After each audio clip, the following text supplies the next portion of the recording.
Yo l'équipe, yo yo yo. Comment ça va? Comment ça Hey. va, Capet? Bah écoute, ça va, hein? Comment ça ne peut pas aller? T'as dit quoi, désolé? J'étais... Comment ça ne peut pas aller? Tu m'entends bien? Il y a pas de Ouais, souci? nickel, nickel. OK, super. Ouais, c'est...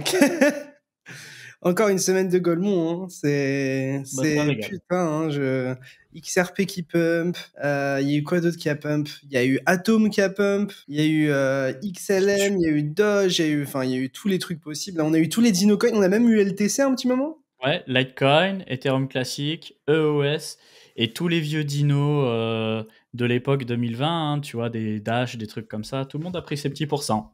On fait gagner tout le monde. On fait gagner tout le monde. C'est ça qui est un peu intriguant. Mais en tout cas, une semaine encore une fois assez riche en événements. J'ai l'impression que on s'est téléporté de 60K à 90K à la vitesse de la lumière. Ça fait quoi? Ça fait 10 jours, hein, 12 jours Ouais, qu'on ouais. on a eu les On s'y élections attendait et que pas, ça hein. a commencé à bouger. Un peu choqué. Un peu choqué. Mais bon. On va voir ce que ça donne. Yo les potes, yo à ceux qui rejoignent.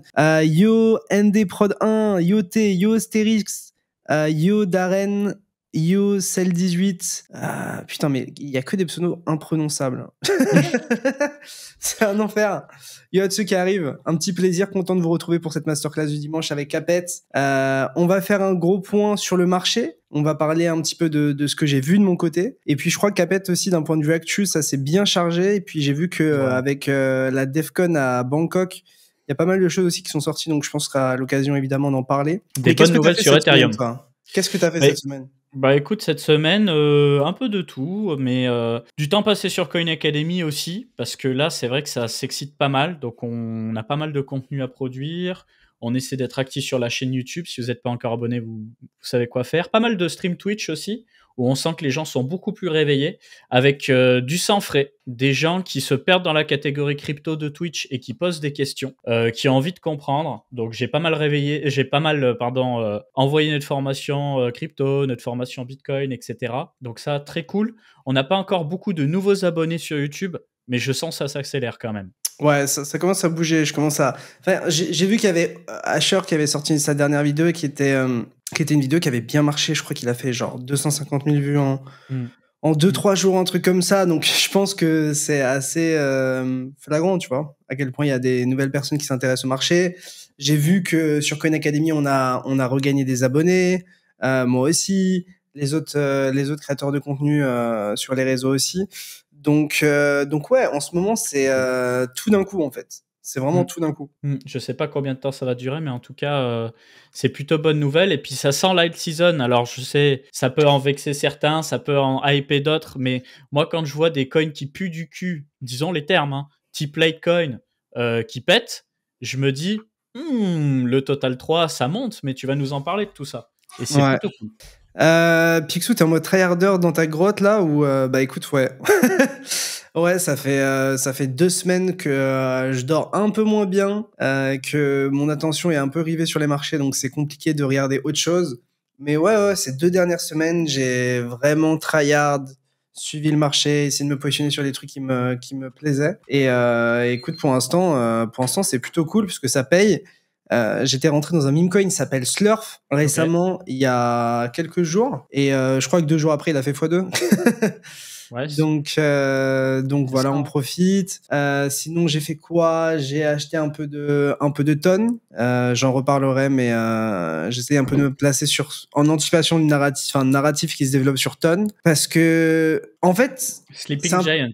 un Sleeping Giant, mais en fait, c'est surtout que je faisais cette réflexion à un pote à moi. Je disais, mais en fait, demain, il y a vraiment les normies qui arrivent en masse, etc.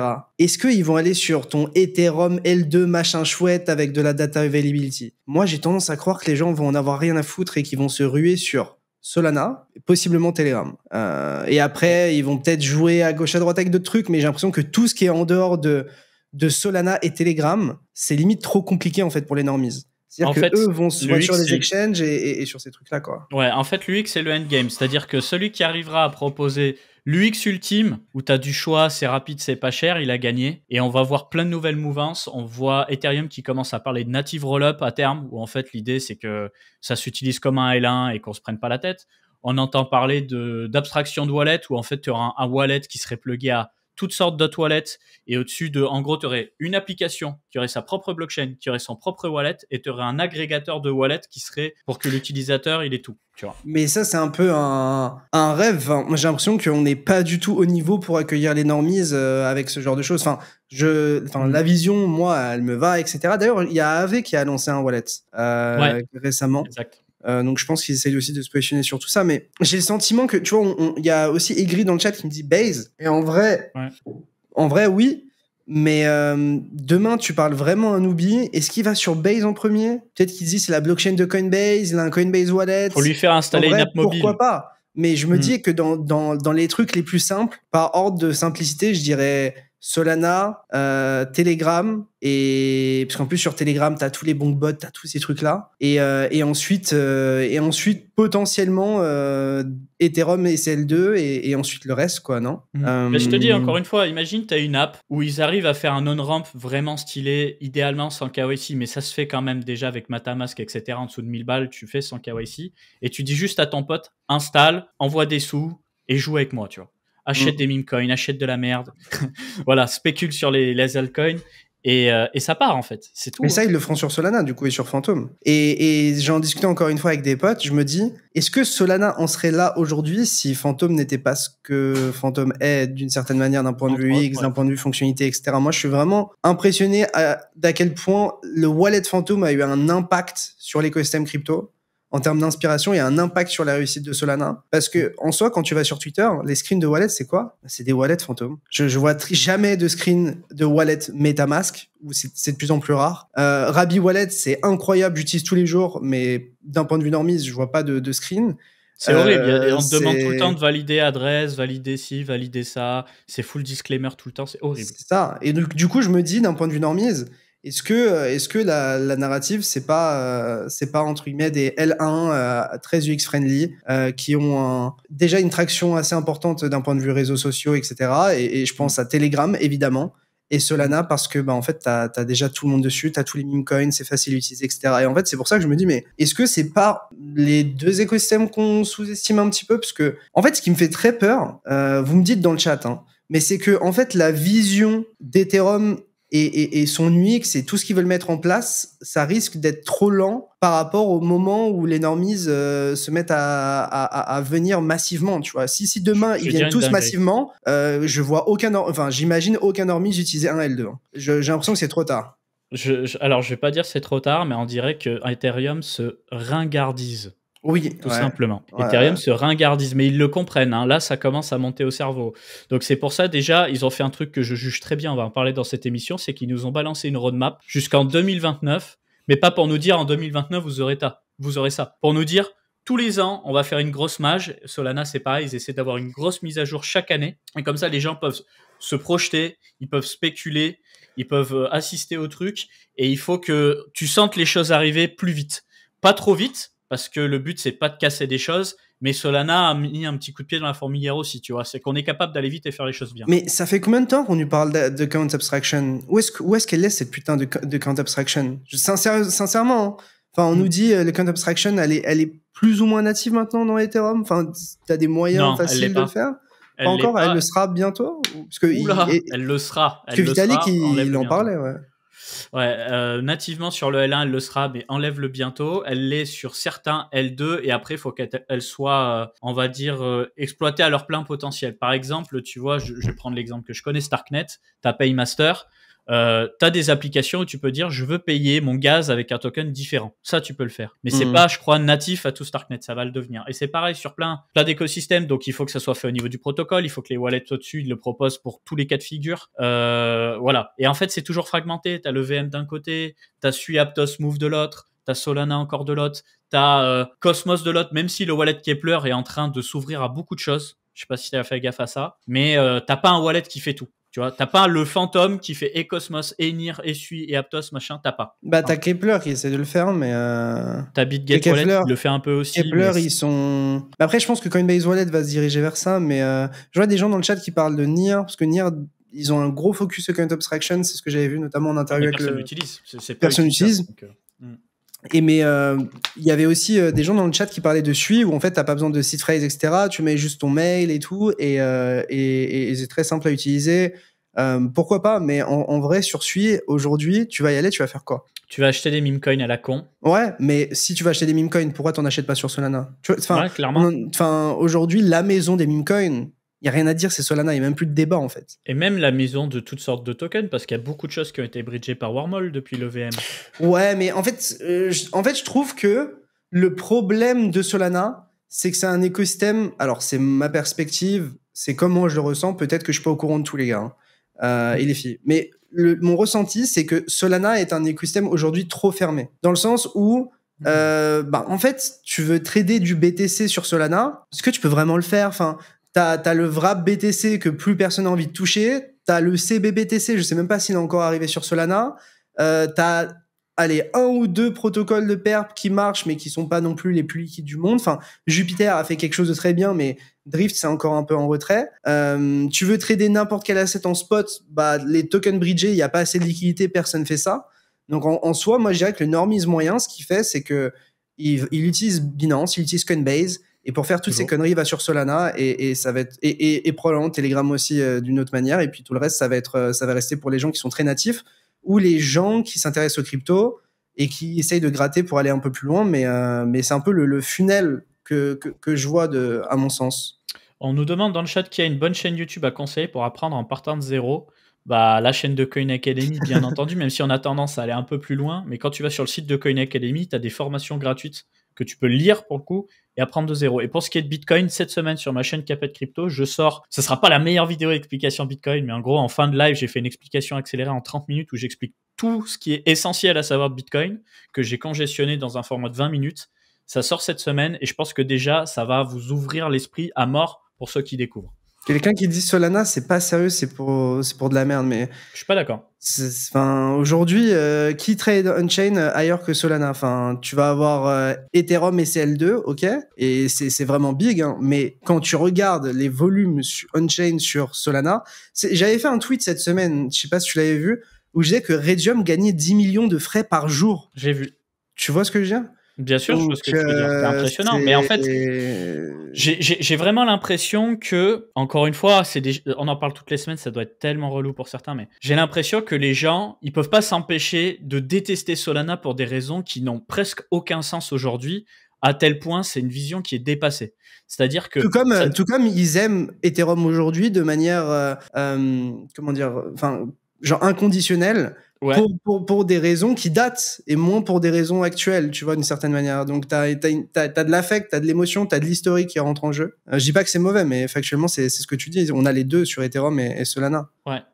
En fait, on a tendance à avoir ce culte d'Ethereum qui est, si moi je suis un institutionnel, j'ai posé mes sous sur Ethereum et pas sur Solana. Il y a du vrai, ça se voit via la DeFi. 100% vrai. Pour autant, t'as encore ce côté Ligue 2 de Solana. On n'est plus dans la Ligue 2. On a les performances, on a l'Unix, on a les utilisateurs, on a tout ce qu'il faut, c'est moins gros. J'ai regardé, c'est 15% de la TVL d'Ethereum, donc c'est un peu loin encore. D'un point de vue capitalisation, on est à 30% de celle d'Ethereum, j'ai regardé tout à l'heure aussi. Donc non, ça progresse fort. Et en vrai, moi, je pense que Solana sera le grand gagnant de ce cycle. Ouais. Et pour je pense que, in fine, Ethereum et tout va performer, et etc. Mais je pense que le grand gagnant, sur plein de points, ce sera Solana. Et en soi, Solana est déjà le gagnant, parce qu'il est à tel point le gagnant qu'il met la pression à Ethereum. Parce que, en gros, toutes ces discussions sur comment vous dépensez votre argent, sur le L1, il va pas assez vite, c'est trop cher, etc., on les a parce qu'on a eu des innovations aussi comme Solana, et du fait que en fait Solana a attiré énormément de mindshare, tu vois, d'attention, de temps de cerveau, etc. Absolument. Donc pour moi, Solana fait avancer les discussions. Alors je voulais répondre à quelques messages. Ah désolé, c'est pas grave, t'inquiète pas. Donc le message c'était on a la décentralisation. On n'a pas la décentralisation d'Ethereum, on le sait. Et ça tendra à plus de décentralisation, ce ne sera jamais au niveau d'Ethereum, on le sait aussi. Tu vois, c'est un arbitrage. Si tu veux la sécurité, la décentralisation, la lutte contre la censure absolue, tu vas pas choisir Solana. Si tu es prêt de descendre de quelques crans pour des paiements plus rapides, des applications en temps réel comme du gaming, etc., ou d'Epin ou ce genre de choses, tu choisis Solana. Pour ce qui est de la décentralisation, on le sait, on va avoir plus de validateurs, on va avoir une mise à jour qui va séparer l'exécution du consensus avec l'exécution asynchrone sur Solana, donc on va avoir des block time plus courts, on va avoir plus de clients, on va avoir plus de validateurs, parce qu'un validateur, s'il ne se cherche plus de l'exécution, on pourra lui dire l'hardware pour devenir un validateur, il est beaucoup plus bas, donc ça va devenir beaucoup plus accessible. Ensuite, j'avais vu un autre message un petit peu plus bas, on a la MEV. La MEV, il y a un combat qui est fait contre la MEV aussi en essayant de réduire encore le temps de bloc pour que ce soit moins possible, même si bon, on va pas se mentir, il y en aura toujours, mais il y a quand même un combat à ce niveau-là. C'est pas sécurisé Solana, c'est pas sécurisé comme Ethereum, ça reste suffisamment sécurisé pour quasiment toutes les applications. La seule chose qu'on pouvait critiquer, c'est quand ça tombait, on voyait par exemple peut-être des applications DeFi où ça peut devenir problématique au moment où ça se relance. Ça ne tombe plus, ça peut retomber, mais on le sait aussi qu'avec les nouveaux clients qui vont arriver, les probabilités comme quoi ça tombe, elles vont s'approcher de 0. Voilà. On va avoir donc 10 000 validateurs, on va avoir tous ces problèmes qui vont se corriger. Il faut pas fade. C'est-à-dire que c'est pas du Ethereum où on promet des choses et ça arrive dans 4 ans. Solana, graduellement, les progressions, on les voit. Tu vois, c'est factuel. Il y a quelqu'un qui dit Solana est peut-être plus approprié, peut-être moins approprié à Ethereum, mais plus approprié à la DeFi. En fait, j'ai envie de te dire, ça dépend ce que tu inclus dans la DeFi. Est-ce que le trading de meme coin, c'est la DeFi? Est-ce que la définition de la DeFi pour toi, c'est AAV? C'est lending borrowing? C'est ce que c'est du swap, tu vois? Parce qu'en soi, si tu regardes Jupiter, aujourd'hui, ils font les plus gros volumes. Je crois, pendant certaines périodes de temps, ils étaient devant Uniswap. Donc quand même, si tu regardes Raydium, les pools, etc., t'as un volume de zinzin. Après, d'un point de vue lending borrowing, il y a, la TVL, ça n'a rien à voir. Aujourd'hui, t'es à 17 milliards sur AAV.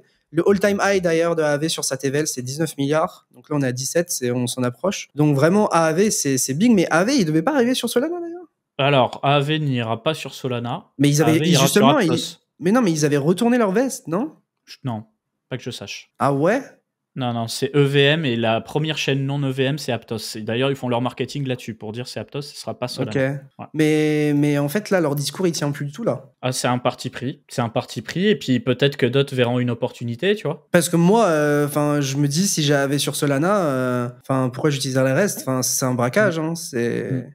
Mais ça n'a pas l'air d'être au bout du jour, en tout cas. Donc, on va voir. On voulait faire une interview de Mark Zeller, ça n'a pas été possible, donc on skippera pour cette fois pour AAV. Mais si jamais il y a des gens chez AAV qui veulent en parler, avec plaisir. En tout cas, on a beaucoup plus d'audimat que d'hab. Hein. On a un petit plus 30% encore là. Hein. Ça fait plaisir. Hein. Ouais, ça ne s'arrête pas. Merci à tous pour votre confiance, etc. Je vois que sur le stream, on est 3000, donc évidemment, il y a Twitter qui s'invente une vie et qui nous raconte qu'on est 4 milliards sur le live. Donc évidemment on est un peu moins que ça, mais on est quand même beaucoup, donc merci à tous pour le soutien. Et d'ailleurs, peut-être avant d'avancer sur la partie fonda et technique, peut-être remontrer coinacademy.fr. Alors je vais juste partager mon écran. Fais-toi plaisir. Hop, tac. Alors attends, j'ai mon navigateur qui est en train d'être en PLS. Pas de souci. Ok. Nous y voilà. Coinacademy.fr pour ceux qui découvrent, peut-être que des gens découvrent.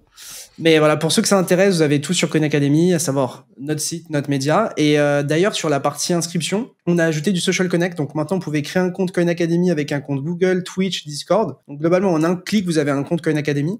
Et derrière, une fois que vous êtes inscrit, ça vous permet de suivre justement les formations qu'il y a dans Coin Academy, des formations qui sont gratuites pour apprendre à comprendre Bitcoin, Ethereum, et aussi une formation complète sur comment bien débuter en crypto. Donc pour ceux que ça intéresse, démarrer vous par avez vraiment tout.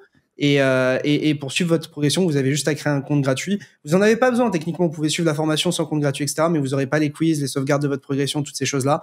Donc voilà, si jamais vous voulez vous inscrire et derrière rejoindre la Team Coin Academy, tout est dispo. Et au passage, on a sorti des nouveaux airdrops, notamment celui de Usual et Soleil. Ouais. Hop, parfait. Vous pouvez farmer notamment ces deux airdrops qu'on a sortis. On en a d'autres qui sortent et on a aussi mis à jour toutes ces listes entre ce qui était confirmé, potentiel, ce qui a été terminé. Donc normalement, on a tout mis à jour et on va publier bien plus d'airdrops prochainement. Et puis pour ceux qui s'intéressent justement à certaines cryptos, vous avez dans l'onglet crypto, analyse de crypto-monnaie, et dedans vous avez les analyses fondamentales de tous les projets qui existent globalement. Enfin, tout ce qui est dans le top 200, a priori, on a couvert 80-90%. Ouais, on a couvert un bon paquet. Il y a même des trucs qui n'ont pas, même des protocoles qui n'ont pas de coin qu'on couvre, parce qu'ils sont juste intéressants. C'est pas parce qu'ils ont un coin que ça les rend spécialement intéressants. Mais par exemple, ouais, Babylon, on a couvert, très intéressant. Monad aussi, très intéressant, qui est pas live. Mega ETH, Movement, plein de L1 aussi qui se lancent à côté. Donc voilà, n'hésitez pas à checker le site. Je vous mets le lien dans le chat pour ceux que ça intéresse. Donc ça, c'est les analyses fonda. Je vous mets la catégorie airdrop dans le chat et je vous mets aussi la homepage qui inclut absolument tout comme ça. Voilà, vous avez tous les liens pour vous régaler. Est-ce qu'il te semble opportun de parler du fait qu'on avance sur du contenu Ledger ? Globalement, nous, on travaille avec Ledger depuis pas mal de temps, mais on va avoir beaucoup plus de contenus qui vont sortir progressivement. Je pense que vous vous doutez pourquoi. Donc, d'ici les 10-20 prochains jours, vous risquez d'avoir beaucoup de contenu, notamment par rapport à Ledger. Donc voilà, on vous laissera regarder. N'oubliez pas que ce cycle-là, on a eu quand même FTX qui a fait faillite. Donc, je pense que c'est assez important de tirer des leçons de tout ça et aussi de garder la majorité de ces fonds sur des cold wallets. Si jamais vous êtes natif crypto, que vous vous intéressez à la crypto, etc., faites l'effort. Si vous avez des tout petits montants et que ça vaut pas le coup d'acheter un ledger, etc., normal, je comprends. Mais si jamais vous avez des montants qui sont assez conséquents pour vous, qui peuvent avoir un impact dans votre vie, si jamais ils sont perdus, vous avez plus d'excuses d'utiliser un hardware wallet et on sortira beaucoup plus de contenu, notamment dans les prochains jours, à ce sujet-là. Alors, à savoir que dans la formation dont on vous a parlé juste avant, il y a une partie sur sécuriser ses fonds. On parle de Ledger et on parle d'autres acteurs pour pouvoir le faire. Pourquoi je voulais qu'on fasse une petite parenthèse là-dessus ? C'est que le Black Friday arrive, les fêtes de Noël arrivent, ça peut être un cadeau à passer sous le sapin, clairement. Et franchement, quand tu commences à envoyer un peu de sous sur les cryptos, garde pas tout sur des wallets hot ou des bloc-notes ou des trucs comme ça va probablement mal finir. Voilà, c'est juste ça. C'est ça, donc attendez quelques jours et vous verrez des choses assez sympas pop sur Coin Academy, sur Twitter, etc. pour ceux qui veulent se procurer des wallets, tout simplement. Est-ce qu'on commencerait pas par la partie technique, Capet ? Avec grand plaisir. Donne-moi du sucre.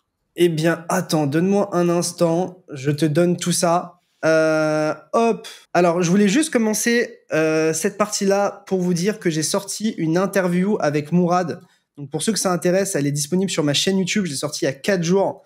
J'ai vu qu'elle a plu à beaucoup de gens, notamment dans les commentaires, sur Twitter, etc. Donc, je vais pas vous mentir, un contenu anglophone qui intéresse les gens, qui suscite des réactions, qui permettent aux gens de réfléchir sur leur approche du marché et même d'apprendre des choses au global, et qui derrière tape ses vues. Enfin, moi, ça me fait plaisir. Franchement, c'est ça. Merci de ouf pour le soutien, les potes. Vraiment, je me donne à 100%, à 1000% pour vous dénicher à chaque fois des interviews qui sont intéressantes, qui vous permettent de progresser et de voir quelque chose de différent de d'habitude, plutôt que de répéter des choses qui n'ont peu de sens, ou etc. Donc là, vraiment avoir des experts aussi par secteur. Et donc, c'est pour ça que j'ai tendance à interviewer notamment des gens comme Mourad sur la partie meme coin, et j'ai vu que voilà, il y a plein de gens qui se sont fait retourner le cerveau, lobotomiser exactement par Mourad. Incroyable. Que je peux comprendre parce que il a une bonne répartie et parce qu'il est très convaincu et que sa conviction est assez elle se propage vite, on va dire. C'est-à-dire que c'est facile d'adhérer à sa thèse, etc. Et je pense que par rapport au titre du live d'aujourd'hui, ou de la miniature, ou peu importe, je pense qu'on est en plein dedans, tu vois. Ouais, je pense que ce qu'il a dit sur le fait que les meme coins vont probablement largement surperformer tout ce qui existe sur le marché, ce cycle est déjà vrai d'une certaine manière. On l'a vu en fait sur les derniers mois. Là, encore une fois, on a une explosion des meme coins, on a des Coinbase qui lisent de partout, etc. Alors, je vous incite pas à acheter des putains de meme coins. Faites ce que vous voulez, faites vos propres recherches, etc. Mais en tout cas, si ce sujet vous intéresse, je vous recommande vivement d'aller checker l'interview qui est disponible sur ma chaîne YouTube, tout simplement. Autre chose, qu'est-ce que je voulais dire ? Oui, ce qu'il y a de bien avec les meme coins, en fait, c'est la promesse. Il y en a pas. Et du coup, un meme coin qui fait un gros multiplicateur et qui va à 0, ça va moins vous choquer qu'un altcoin auquel vous vous êtes accroché tout un cycle, dont vous êtes tombé amoureux parce qu'on tombe toujours amoureux d'un jeton sur son premier cycle et qui part à la poubelle. Parce que là, vous vous dites, bon, bah, de toute façon, je trade presque comme si je rentrais dans un casino. Donc, au final, il n'y a pas de promesse et c'est beaucoup plus sain comme ça. C'est ça. Mais après, gardez en tête que c'est quand même des putains de coins sortis de nulle part qui n'existaient pas pour certains il y a une semaine et qui peuvent retourner à zéro très très vite. Et surtout que, bah, en soi, tu vois, même un Mourad n'est pas là à vous dire, bah, moi, écoutez, je vais acheter le meme coin dès son lancement à 100K market cap et je vais le hold jusqu'à 3 milliards. Non, lui, sa thèse, c'est plutôt d'identifier ceux qui ont les communautés les plus fortes, ceux qui ont les cultes les plus forts, et surtout ceux qui ont les communautés les plus décentralisées. C'est-à-dire que bah, t'as pas 10% du supply qui est détenu par genre 2 personnes et qui peuvent avoir un impact drastique sur le prix. Alors, évidemment, c'est des meme coins, donc vu qu'il n'y a pas de fondamentaux, les émotions jouent encore plus et encore plus d'impact sur tout. Je pense que même 2-3 tweets de Mourad et puis de quelques personnes pour FUD, et on peut envoyer plein de ces tokens, pas à zéro, mais bien plus bas. Donc, gardez ça en tête. Mais clairement, c'est la trend qui ressort des derniers mois et je vous incite à regarder la vidéo si jamais ça vous intéresse. D'un point de vue marché crypto, Capet, on a fait tout simplement un record de capitalisation du marché. Donc, ce que ça veut dire, c'est que au global, on a de plus en plus d'argent dans ce marché, ce qui nous rend évidemment heureux puisqu'on a acheté bien plus bas. Donc voilà, les boomers et la BCE sont en PLS. Effectivement, des gens achètent des choses pour les revendre plus cher. Non, je suis choqué. C'est absolument pas ce qui est fait en TradFi. Les gens investissent juste parce que ils aiment investir et que ça rapporte zéro, mais ils sont quand même contents. C'est vrai. Mais voilà, donc on a atteint les 3 milliards, enfin les 3000 milliards de dollars de capitalisation sur le marché crypto. Donc nouvelle ATH. Et surtout, eh bien, on a vu que ça s'est pas mal enflammé d'un point de vue normise. Je pense qu'on peut le voir de plusieurs manières. Le premier point, c'est notamment que du côté de l'App Store US iOS, Coinbase a fait son entrée dans le top 10. Alors, je crois qu'il en est ressorti, mais dans le top 10 des applications les plus téléchargées, on a retrouvé Coinbase. Je crois qu'il y avait aussi d'autres applications style Binance, etc., qui étaient très, très bien positionnées. Donc, ça montre que voilà, les normies sont peut-être là, ou en tout cas commencent à arriver progressivement. Ça commence. Je pense qu'on l'a vu aussi de par des campagnes médiatiques, d'une certaine manière. Ouais. Donc, on voit de plus en plus Bitcoin à la télé, au JT. On a vu même l'AFP couvrir la news comme quoi Bitcoin avait dépassé son plus haut historique. On a vu des pubs Binance dans le métro parisien. Je crois qu'il y a des pubs à peu près partout dans le monde, même en dehors de Paris évidemment, mais j'ai vu qu'il y avait des pubs notamment dans les métros. Donc vraiment, ça s'active énormément. Et je pense que autre chose, une autre métrique qui peut nous permettre d'estimer à quel point il y a de l'argent qui rentre dans ce marché, c'est les stablecoins. Et si on regarde typiquement sur bien les 2 dernières semaines, j'avais pas vu ça. On est passé de 160 milliards de dollars de stablecoins en incluant uniquement l'USDC, l'USDT et le DAI. Donc, c'est pas 100% parfait comme métrique parce qu'il y a d'autres choses qui existent. Mais voilà, globalement, on est sur quelque chose d'assez fort. Donc, plus 10 milliards qui est rentré dans le marché. Donc, ça, c'est pour les stablecoins. Et après, si on regarde du point de vue, du côté des ETF, on a eu des journées records, notamment lundi, avec plus d'1 milliard qui est rentré, 1,1 milliard qui est rentré dans les ETF spot Bitcoin, 817 millions le lendemain, 510 millions l'après-lendemain. Et puis derrière quelques outflows, mais rien de significatif. On a vu de l'argent rentrer dans Ethereum, ce qui n'avait pas été le cas depuis un long moment. Pendant un long moment, ici on le voit avec la courbe verte. Donc la courbe verte, c'est la différence entre ce qui rentre et ce qui sort dans les ETF. Donc on a vu que depuis le début, il y a surtout beaucoup d'argent qui est sorti, notamment du côté de Grayscale, ce qui a été compensé par des entrées du côté de BlackRock au passage. Et là, on est enfin repassé dans le positif, c'est-à-dire qu'on était à moins 490 millions le 6 novembre dans les ETF. Donc, depuis le lancement, on avait sorti 490 millions. Et maintenant, on est à plus 210 millions. Donc, on a 600 millions, 700 millions qui sont rentrés en l'espace d'une dizaine de journées. Donc, évidemment, ça n'a rien à voir par rapport aux inflows qu'on peut voir sur les ETF Bitcoin. Mais c'est quand même un bon début. Ça montre vraiment que il se passe quelque chose. Et voilà, pour revenir peut-être rapidement sur l'émission stablecoin, DeFi Lama nous dit que le pic au top était à 188 milliards de stablecoin. Aujourd'hui, on est à 183 milliards. Donc, voilà, techniquement, on n'est pas si loin que ça d'un all-time high en fait aussi sur les stablecoins, ce qui va de concert avec le fait que sur le marché au global, on est assez proche d'un ATH sur le total market cap. Donc des éléments qui sont assez intéressants, mais en soi pour moi ce qui est vraiment impressionnant et que j'ai vu peu de personnes mentionner cette semaine, c'est la résilience des cryptos face à la TradFi, puisque en fait on a tout simplement eu un S&P qui a retracé la moitié du pump à peu près des élections.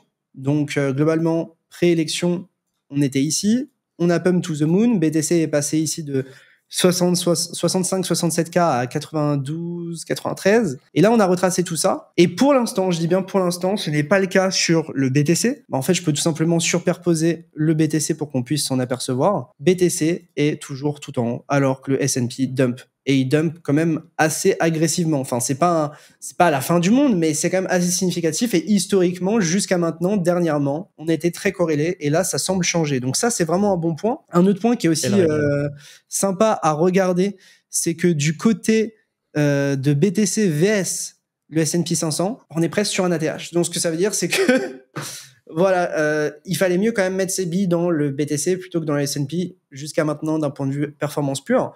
Et on va commencer tout simplement, je pense, une phase où on repart en découverte de prix sur ce ratio-là, et donc une phase où en fait on risque de surperformer durablement le S&P à nouveau, sachant que c'est un des indices qui performe le mieux au monde.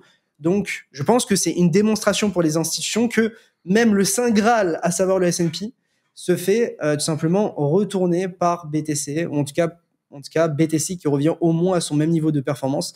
Bon, on revient de loin, hein, mais on est de retour et ça fait extrêmement plaisir. Si on regarde aussi le Nasdaq, donc l'US 100, on est à peu près au même endroit. Donc très très intéressant. D'un point de vue dominance, et donc où est-ce que va l'argent ? Où est-ce que l'argent va tout simplement ? Parce qu'on a vu beaucoup d'émissions de stablecoin, beaucoup d'inflow avec les ETF, etc. Où est-ce que l'argent va ? Je vais pas te faire de grandes démonstrations. Pour l'instant, ça va surtout dans Bitcoin, puisqu'en fait, on voit que la dominance est à son plus haut. En tout cas, en 2 semaines, on est quasiment au même niveau que la bougie d'avant. Donc, on est tout en haut. On est à plus de 60%. Si on exclut les stablecoins, on est même à 64%. Donc, c'est dire à quel point c'est haut. Et ça montre qu'il y a vraiment, pour l'instant, du capital qui rentre. Pourquoi il y a du... Ok, il y a des bots. Il y a des bots sur YouTube. Ouais, je pense qu'il faudrait les ban parce que sinon, ça va rendre le chat illisible. Ouais, mais c'est pas les mêmes comptes. Bon, ouais. on verra si ça continue. Et du coup, ce que je disais, c'est que pour le coup, tout l'argent qui rentre dans le marché actuellement, tu as une énorme partie qui rentre dans Bitcoin. On le voit notamment par la dominance de Bitcoin. Mais je pense qu'on peut le voir aussi en regardant n'importe quelle crypto en paire BTC. Et c'est justement ce que je disais sur Twitter cette semaine. C'est est-ce que les gens achèteraient encore des altcoins si le seul moyen de visualiser le prix des altcoins, ce serait en paire BTC ? Parce que je trouve qu'on a perdu ce réflexe-là, mais en bull market, est-ce que ce qu'on a envie d'accumuler, c'est du dollar ou c'est du Bitcoin ? À mon sens, c'est du Bitcoin, parce que tant que le top du cycle n'est pas in, tu as envie d'avoir de plus en plus de bénéfices en Bitcoin, puisque en fait, ton bet, c'est que Bitcoin continue à s'apprécier, en fait. Donc voilà pourquoi je pense que beaucoup d'altcoins devraient être visualisés. En tout cas, leur graphique devrait être visualisé en paire BTC. Et putain, mais il y a vraiment full spam de bots. Laisse tomber. Les vrais messages, je les vois moi. Si jamais je te dirais s'il y a des messages, j'ai un chat à part à côté. En tout cas, juste Twitch, toi et moi, on est à plus de 1000. Ok. Ça fait très, très, très, très longtemps. Normalement, ça arrive soit quand tu as un Terra Luna qui crash ou un FTX qui crash, soit en pic de bull market. Mais là, c'est très rare qu'on soit sur des niveaux d'audimat comme ça. C'est ouais. on va pas se plaindre. Ça fait plaisir. Mais du coup voilà, tout ce qui est en paire BTC pour n'importe quel altcoin, globalement ça fait la gueule. Et ça on le voit notamment du côté des totaux en fait. Donc quand tu regardes la capitalisation des alts en BTC, tu vois que ça tire encore la gueule, mais que tu as un début de rebond. Donc un facteur, enfin une métrique qui est hyper important à garder en tête, c'est qu'aujourd'hui 90,50% de la capitalisation du marché crypto, qui vient de faire un nouveau plus haut, un all-time high, donc à 3000 milliards, en fait, c'est dans le top 10 des cryptos. C'est-à-dire que le top 10 des cryptos représente 90,5%. Donc, ce que ça montre, c'est que, en fait, ceux qui gagnent actuellement surtout, en fait, c'est les large caps, c'est le top 10, et notamment BTC. Ce qui est intéressant de voir, c'est que d'un point de vue altcoin vs BTC, on a un début de réveil. Donc ici, vous avez le ratio entre Others et BTC USD. Others, c'est tout ce qui est en dehors du top 10 CoinGecko, CoinMarketCap. Donc ça exclut BTC, ETH, Solana, BNB et stablecoin. Et vous voyez que on a un début de rebond. Alors c'est gentil, hein, mais on a un début de rebond. Et si tu regardes le Total 3 qui lui inclut Solana, BNB, etc., tu vois que sur ce ratio, on essaye de reclaim ce niveau de support au-dessus duquel on a consolidé pendant plus d'un an. Tu vois. Donc, pour moi, ça montre quelque chose qui est très important. C'est qu'on a retracé quasiment toute la hausse qu'on avait eue en 2021, qui avait été ultra soudaine. Donc, on a retracé un endroit qui est assez stratégique. Et là, potentiellement, on reclaim un niveau de support après l'avoir cassé gentiment, sans conviction. Et donc, je me demande si ce serait pas justement le bottom, en fait, sur les altcoins en paire BTC et qu'on n'aurait pas un début de surperformance. Après, pour en arriver là, il faudra soit un Ethereum fort, soit un Solana fort. Historiquement, c'est vraiment un Ethereum fort, mais je me dis, est-ce que ce cycle, on pourrait pas juste avoir un Solana fort qui tire avec lui beaucoup d'altcoins, ou tout simplement, peut-être que, en fait, le réveil des altcoins, ça va être juste le réveil des meme coins les meme coins qui vont tellement surperformer et qui vont prendre une partie importante de la capitalisation, et en fait, on va dire altcoin season, alors que, en fait, ce sera juste peut-être meme coin season. Est-ce que je peux casser l'ambiance ? Et si ça rebondissait pas et que c'était justement la crucifixion des altcoins avec juste un BTC qui continue sa vie pour changer d'habitude? En fait, pour moi, c'est ce que j'expliquais aussi sur Twitter. Jusqu'à preuve du contraire, je pense que ce cycle-là, c'est un cycle Bitcoin par rapport aux institutions, etc. Mais ce que j'expliquais aussi, c'est que plus tu vas monter en fait sur BTC, plus le prix de BTC va monter. Donc je vais juste mettre le graphe BTC USD, hein, comme ça on visualise. Plus le prix va monter, moins le risk-reward sera d'une certaine manière intéressant, tu vois. Parce que à la rigueur, tu pouvais acheter ici pour dire si ça retourne en dessous, je sors et là j'ai mon upside à capturer. Donc tu risques par exemple 1 pour gagner 2 ou 3. Là plus bas, tu pouvais te dire le bottom est in, je mets mon SL en dessous et je vise plus haut, ok. Au bottom, tu pouvais te dire globalement mon SL il est à 0 et je vise un nouveau all-time high, t'avais un beau risk reward. Mais là en fait t'es tellement tout droit que en fait si tu rentres à 90K, où est-ce que tu vas mettre ton SL? Tu vas pas le mettre à 80 000 balles, tu vas pas le mettre à 70 000 balles. Tu vas peut-être le mettre à 66 000. Donc, ça veut dire que potentiellement, tu risques tout ça avant que tu aies une invalidation claire de ton scénario. Pour gagner quoi? Pour gagner, faudrait vraiment qu'on aille à 130, 140, 150K pour que le risque en vaille la chandelle, quoi, d'une certaine manière. Et donc, plus BTC va monter, plus il y a d'argent qui va entrer dans BTC, en fait, plus le ratio risque-récompense va devenir moins intéressant pour au moins certains acteurs, ce qui va les amener à prendre des profits sur BTC, et remettre cet argent sur autre chose, probablement quelque chose de plus risqué. Donc plus on va avancer dans le cycle, plus on va passer de quelque chose de safe à quelque chose de risqué. Donc au début, on rentre, je sais pas, on a de l'argent en dollars, on prête de l'argent au gouvernement américain, on en a 5% safe. Ensuite, on se dit, les taux baissent, on va se diriger vers un cycle qui va être positif pour les risk-on. Les risk-on vont pouvoir à nouveau performer. Du coup, je me mets sur les actions américaines et je vais le faire par les ETF et notamment les ETF autour du S&P 500. Et puis après, j'ai envie de prendre encore plus de risques, donc je vais faire du stock picking, donc je vais essayer de me mettre sur des valeurs technologiques qui sont précises, tu vois, spécifiques, je sais pas, Nvidia, ça.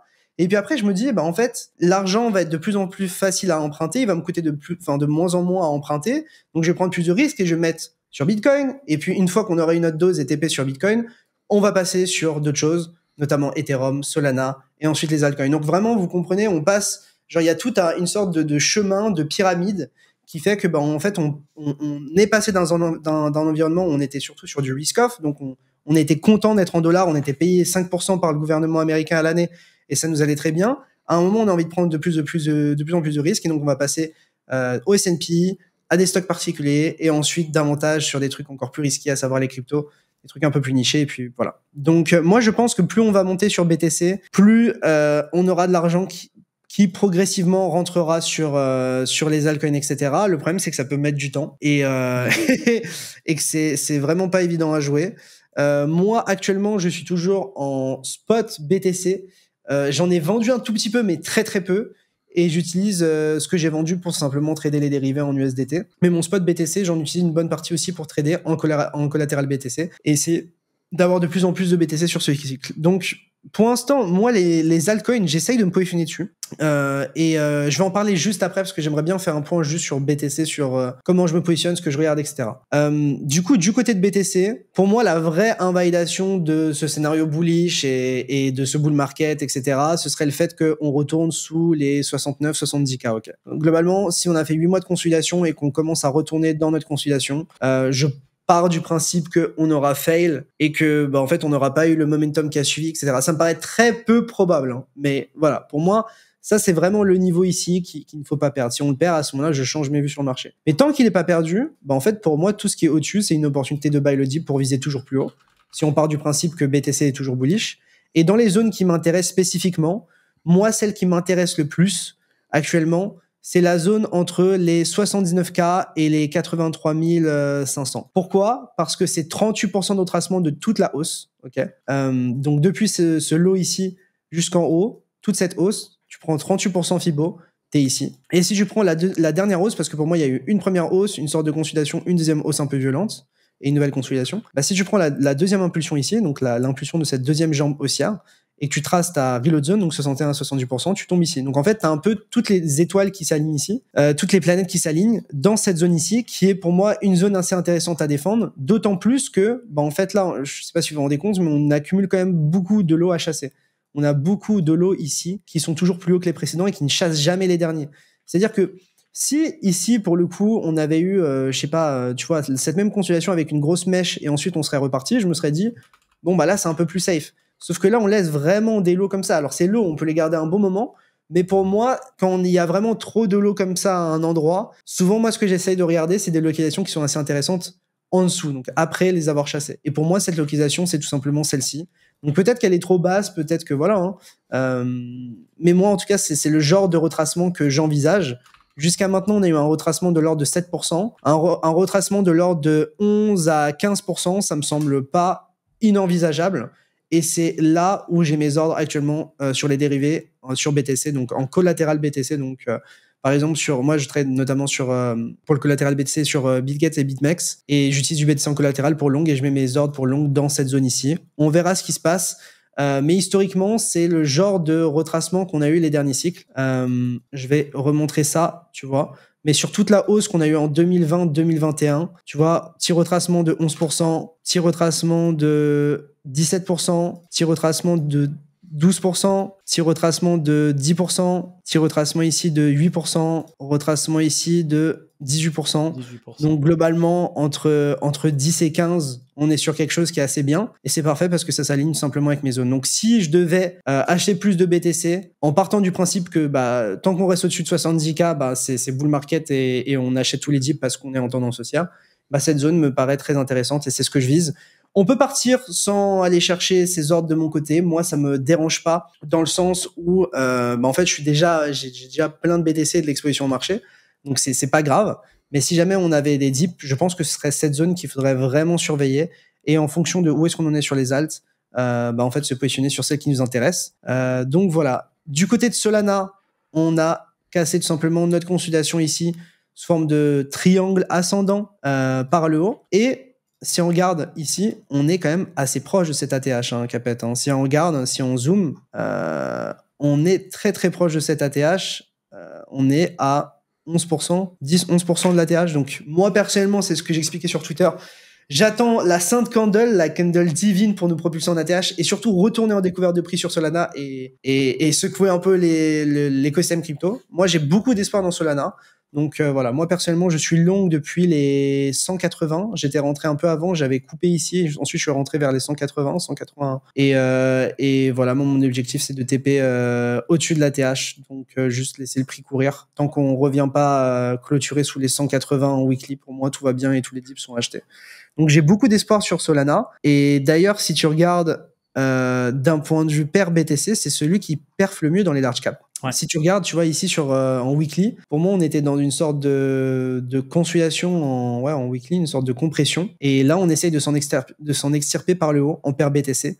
Donc, ça montre vraiment beaucoup de force. En comparaison, si on regarde BNB, on est un peu en chute libre. Et si on regarde Ether, on est aussi en chute libre. Donc ça montre à quel point Solana surperforme. Donc évidemment, ça n'empêche pas que Doge existe et qu'on a eu le retour cette semaine des Dino Coins. Donc voilà, il y a d'autres altcoins en paire BTC qui pump. Si on regarde aussi XRP, BTC, ça pump bien. Mais la différence pour moi, Mais la différence, après, c'est surtout que quand tu te mets en logarithmique, tu vois que c'est significatif. Quand tu te mets en linéaire, c'est bon ça.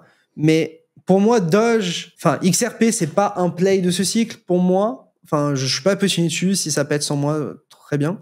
Doge, ça pète, c'est très bien. Mais par exemple, j'ai plus de confiance dans le fait que Solana performe continuellement dans le cycle. Contrairement à Doge, c'est ça. Alors que Doge, je pense que c'est genre des moments abrupts où en fait tu as juste une hausse qui est très forte et ensuite un retracement, une consolidation, une hausse très forte, alors que tu vois Solana c'est plutôt progressif, quoi. Donc moi le peuple demande plus de juice sur Doge. Je pense qu'il y a beaucoup de gens placés sur Doge ou qui veulent se placer. Les gars, après pour ceux qui voulaient se placer, je vais pas vous ressortir la même rengaine, mais on a eu quand même un range, une consolidation de 2 ans, quoi. Donc, il faut répondre au peuple. Donc les gens veulent que je leur dise de rentrer après un x4. En vrai, on est en crypto, donc voilà. Mais non, en toute sincérité, sur Doge, en paire USD, pour moi, on est sur la dernière résistance du graphique. Pour moi, si on déborde ici, c'est ATH, en fait. À mon sens, il n'y a rien ici. Sur un an mensuel, il n'y a absolument rien. Donc pour moi, on est vraiment sur la dernière résistance, notamment très visible en mensuel, typiquement ici. Et je pense que... T'aurais envie de vendre Doge, là ? L'acheter, c'est une chose. Le vendre, c'en est une autre. Est-ce que là, tu vendrais Doge ? Moi, si j'étais dedans, j'aurais TP, ouais. Ok. Ouais, j'aurais TP parce qu'en fait, c'est simple. Soit ici, en gros, pour moi, ici, c'est la meilleure localisation pour top si on doit pas faire d'ATH. Donc, si jamais on fait pas d'ATH, ici, c'est le meilleur endroit pour TP. Donc, c'est pour ça que pour les gens qui sont en mode Doge va faire un ATH et repartir en découverte de prix, etc., ce qui est tout à fait possible, moi, j'ai pas envie de les FUD, tu vois. Mais à mon sens, si on a rentré, je sais pas, à 7 centimes, 10 centimes, 15 centimes. Ici, ça me semble vraiment la localisation sur laquelle prendre un TP. Ça peut être 20, 30, 50%. Moi, je dirais entre 20 et 50%. Et derrière, tu laisses le reste run. Donc, tu en vends une proportion, mais pas toute la proportion. Ah non, je vendrai pas tous mes Doge ici, mais clairement, pour moi, c'est une résistance qui est ultra significative. Tu as beaucoup de bougies qui ont clôturé sous ce prix-là, ou qui ont retesté parfaitement ce prix-là. Donc, c'est pas un prix, là, actuellement, qui est... le mensuel, il parle de lui-même, quoi. Par contre, si on commence à flip cette zone en tant que support, là, tu vois, je peux avoir des plans sur les dérivés pour, justement, targeter la TH tant qu'on perd pas ce niveau en rouge, tu vois. Mais c'est vraiment ça qu'il faut garder en tête sur Doge. C'est que si tu regardes d'un point de vue retracement, on n'a pas retracé, c'est en log qu'on a retracé. Mais on n'a pas retracé dans la reload zone, mais pour moi, à mon sens, c'est la dernière résistance majeure. Ensuite, il y a un trou d'air entre les 34 centimes et les 74 centimes. Ouais. Donc c'est pour ça que, pour moi, à mon sens, à moins que tu es en mode giga Chad, all-in, nique sa mère, bonne chance, ce qui ne finit pas toujours bien, qu'on se le dise, mais qui peut finir bien. Voilà, tu peux ne pas TP. Mais moi, ici, personnellement, j'aurais TP tous les jours. On est obligé de changer un peu de discours parce qu'on est beaucoup plus. Dans cette émission, le but... J'aurais dit la même chose. Qu'on est bien d'accord, c'est de comprendre comment réfléchit Léo. Léo n'est pas un prophète, n'est pas un précurseur des marchés. Il vous dit simplement comment lui jouerait. C'est un truc qui est important de comprendre. Il y a beaucoup de nouveaux, ils savent pas trop comment gérer. En fait, la bêtise qu'on a quand on est nouveau, c'est qu'on a tendance à mettre des grands 100% et vendre des grands 100%. Vous pouvez aussi couper la poire en deux, en x2 sur le prix, ou vous fixez un prix psychologique, par exemple 50 centimes, peu importe, et décaisser par à-coup. Comme ça, si ça baisse, vous avez quand même pris des profits, et si ça monte, vous prenez plus de profits parce que vous êtes toujours in. Et ça vous permet psychologiquement déjà d'être moins touché que si ça n'a pas fait exactement ce que vous souhaitiez faire. En fait, c'est simple, les gars. Il faut réfléchir à tous les scénarios et essayer d'estimer comment psychologiquement vous seriez selon les scénarios. Et en fonction de ça, vous allez trouver naturellement des solutions pour prendre des profits, partiellement, probablement, pour vous dire, imagine, par exemple, j'ai une conviction de fou que ça va à $1, ou que ça va bien au-dessus. En fait, je TP un peu ici. Si c'était le top, au moins, je serais sorti un peu avec du bénéf. Si ça va à $1 et que j'ai déjà TP, j'ai pas TP une partie super significative qui fait que si on fait encore x3 ou x4 à partir d'ici, ça ferait quand même une différence dans mon folio, tu vois. Ça dépend en fait de à quel point c'est une grosse position dans votre folio, à quel point vous voulez prendre du risque. C'est vraiment du sur-mesure à chaque fois. Mais le plus important, c'est de réfléchir à tout ce qui peut arriver et faire en sorte que peu importe le scénario, vous ne soyez pas dans la merde et ne soyez pas dans une situation où vous allez regretter hyper fortement. Parce que dans tous les cas, vous allez avoir des regrets. Bien sûr, si je vous dis de TP maintenant une partie et que on va à $3, vous allez dire, oh, le pauvre tocard, il a pris les TP alors que on allait à x10 derrière. Oui. Mais si derrière ça retrace et que en fait Doge, il y a moins d'intérêt sur le cycle ou que il y a Donald Trump tient moins ses promesses ou que je sais pas, il y a une fumisterie ou qu'il y a un truc, à ce moment-là, tu aurais été content de prendre des profits. Donc c'est juste ça, il faut je suis pas là à vous dire de trop prendre des profits trop tôt parce qu'on est quand même dans un bull market et il faut savoir laisser courir Être les un petit gagnants. peu gourmand. Ouais. C'est ça. Mais j'ai vu trop de gens se faire déchirer alors qu'ils avaient à un moment des PNL incroyables pour dire, ne prenez pas de TP, tu vois. Il faut absolument prendre des TP. Ça n'a jamais tué quelqu'un de prendre des TP. Et puis derrière, voilà, c'est de l'argent que vous pouvez cash out et que vous pouvez utiliser dans la vraie vie et vous amuser avec ou rendre votre famille heureuse. Donc voilà, gardez ça en tête. Ne vous mettez pas dans des spots psychologiques qui vous mettraient mal. C'est ça le plus important. Ce qui met mal, c'est de rendre au marché tous vos profits, voire pire, rentrer, commencer à être profitable et vous terminer en négatif par rapport à votre entrée. Et ça, ça peut vous arriver à tout moment. C'est pas parce que là, tout de suite, on est euphorique, qu'Internet est euphorique, que tous les feux sont verts, que ça peut pas se retourner. Ça veut rien dire. C'est pour ça que vous devez anticiper ce qui peut arriver. Il y a quelqu'un qui dit Picsou est un trader, c'est pour ça qu'il attendait les zones de retracement. L'investisseur lambda ne doit pas prendre ça en compte. Et tout à fait vrai. Là, je suis quand même sur un graphique en mensuel, donc on parle pas de trading, on parle d'investissement, tu vois. Et enfin, je pars du principe que certains ont peut-être acheté pendant cette consolidation 2 ans à 6 centimes ou 10 centimes. S'ils ont acheté à 6 centimes, ils se retrouvent quand même en x7, x5, x7, x6, tu vois, x6. Donc, tu te retrouves en x6, a priori, c'est que tu as plus un profil investisseur qu'un profil trader, tu vois. Et même quand tu es investisseur, tu dois prendre des profits. Et puis, en fait, le truc, c'est que dans ce marché-là, lorsque vous prenez des profits, vous pouvez très bien les réinvestir autre part, tu vois. Enfin, je vous dis pas de prendre toujours plus de risques, etc. Mais il y a une sorte de rotation des capitaux qui fait que d'un coup, tu as une narrative qui pète et c'est peut-être une opportunité de prendre des profits sur cette narrative qui pète un petit peu pour essayer de te placer sur la narrative qui t'intéressait depuis le début, mais qui est encore horizontale. Par exemple, l'IA. Tu vois ce que je veux dire ? C'est que, en fait, quand l'IA va péter, vous allez dire c'était obvious et surtout que en fait il y avait des setups où on avait des prix qui étaient encore assez horizontaux comparé à beaucoup d'autres narratives ou surtout la narrative meme-coin. Donc c'est pour ça que moi ce que je ferais c'est prendre un petit peu de TP et si jamais vous avez envie de vous placer sur des narratives et qui ont des graphiques qui sont assez clean, qui sont pas encore à la verticale, etc. Pourquoi pas se positionner et j'en parlais et je me suis noté d'un point de vue IA. Nier, Tao, Render, AKT, on commence à avoir des choses assez sympas, tu vois. Render en weekly, on a été chercher la reload zone, donc on a retracé 61 à 78% de toute cette hausse qu'on a eue ici. Et là, on est en train de mettre en place une structure de retournement, à savoir un W weekly avec des chasses de low en interne. Donc, c'est vraiment clean, tu vois. Et typiquement, Render, sur Twitter, je vois peu de gens parler et c'est une narrative intéressante, tu vois, l'IA, elle dépine. Pareil, AKT, même idée. Je vous dis pas de all-in AKT. J'en ai même, AKT, Nier, etc. Et Render, etc. J'en ai pas ou peu. Donc, je suis honnête avec vous, les gars. Mais voilà, tu vois, typiquement des structures de retournement, donc des W weekly ou monthly en reload zone sur des narratifs qui t'intéressent, donc comme Render, AKT, Nier. C'est le genre de choses que tu veux voir dans un marché qui pump.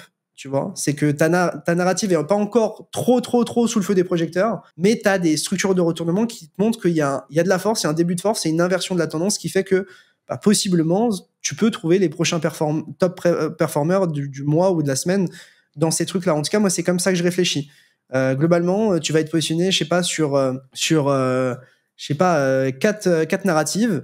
Dans un temps, tu as peut-être la narrative A qui va pump, ok, et ensuite qui va retracer, et pendant qu'elle retrace, t'as la narrative B qui fait ça, qui retrace. La A, c'est l'IA, par exemple, B, c'est la DeFi, etc. Et en fait, ces trucs-là enchaînent, en fait. Et donc, toi, ton objectif, c'est de trouver ces périodes où c'est à plat, alors que tout le monde s'intéresse à l'autre. Donc, par exemple, B est au top, c'est ça. ok, mais t'as la A qui est retracée, qui est redevenue horizontale, etc. Donc, c'est exactement ce que tu essayes de trouver. Enfin, je pense que c'est plutôt bien illustré, en plus. Putain, je suis fier de moi. Non, mais voilà, quand on vous parle de narratif, approche par l'exemple, ça peut être des jetons DeFi, tout ce qui va être AAV, Uniswap, Jupiter, etc. Ça peut être intelligence artificielle, donc comme il l'a dit, BitTensor en premier, avec derrière NIR, ASI, enfin Fetch, etc.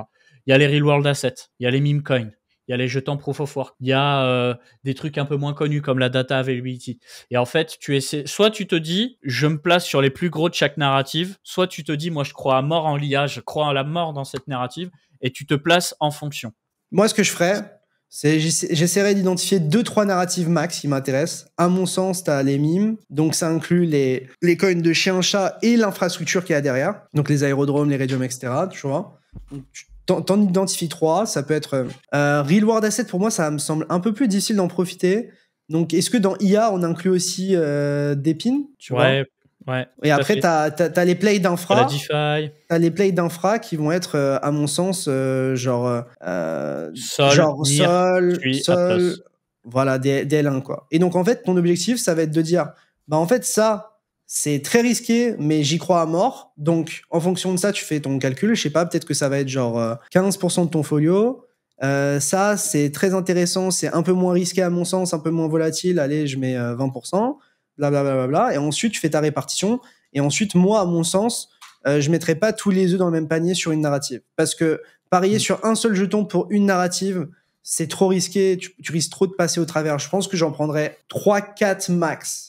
Donc, en vrai, tu te retrouves avec une dizaine, je dirais entre 8 et 15 coins, si tu veux te placer sur ces narratives et être à fond dans les alts, etc., sur lesquels, en fait, tu vas essayer d'enchaîner des TP pour réinjecter dans l'autre, pour enchaîner des TP, réinjecter dans l'autre, etc., jusqu'au moment où tu vas avoir un biais qui va être bearish, probablement, sur l'écosystème crypto ou sur Bitcoin, et à ce moment-là, tu liquides. Donc, après... C'est très bien expliqué, ça, Léo. Putain, incroyable. Le biais bearish, c'est quand t'as l'impression qu'on tourne en rond, que tu sais plus où te placer, que t'as l'impression que les prix peuvent plus monter parce que c'est bon, t'es épuisé de voir toujours la même chose, et là, généralement, ça décaisse. Et c'est surtout que, en fait, souvent au top de BTC, les gens ils se disent, bah, dans tous les cas, mon argent est dans des bonnes boîtes, dans des bons protocoles, ça risque d'aller. Et puis en fait, ils se souviennent pas que bah, quand BTC fait moins 20%, les alts font moins 40%, surtout au début de bear market, quoi. Donc voilà, moi c'est un peu comme ça que je jouerais. On n'a pas les mêmes sizes, les mêmes approches du risque et tout, donc c'est pour ça que chacun a un folio qui est différent et qui est lié à des objectifs différents et à des moyens différents. Ça sert à rien, à mon sens, de trop se comparer. C'est le meilleur moyen de se rendre malheureux, les gars. Vraiment. Oui, c'est le meilleur moyen de se rendre malheureux, de trop se comparer, parce que vous allez dire oh, j'en sais rien, lui il a fait fois ça, il a mis tant d'argent, lui il a fait fois ça, il a mis tant d'argent. Mais oui, mais il part peut-être avec genre 100 fois plus de fonds que toi, tu vois, ou avec genre 5 ans d'expérience en plus.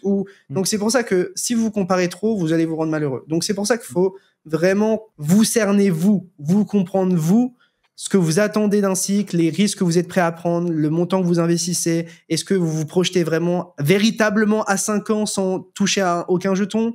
Ou est-ce que vous êtes plus dans la gestion active? Dans tous les cas, moi, ce que je peux vous dire, c'est que ces putains d'altcoins, on va être très content de les trader et de faire de l'argent dessus. Mais n'oubliez pas que lorsqu'on part en bear market, les gars, on s'en débarrasse, c'est ciao. Il y a pas d'émotion, il y a pas de mon meme, mon alt et tout, c'est trop bien. Frérot, par expérience, d'un cycle à un autre, les cryptos ne restent pas, à part quelques exceptions. Tu vois, sur ce cycle-là, il y a quoi qui est resté du dernier cycle? BTC, ETH, Solana, BNB. Et après, voilà. Je pose la question. Et après? Et Doge. Et Ton. Et Doge. Ton n'existait pas le cycle dernier. Donc, en fait, t'as pas grand-chose qui survit et qui performe. Non, mais les gars, qui survit et qui performe? Les gars, AAV... fondamentalement, je dis pas, ils ont une TVL de malade, ça marche bien, etc.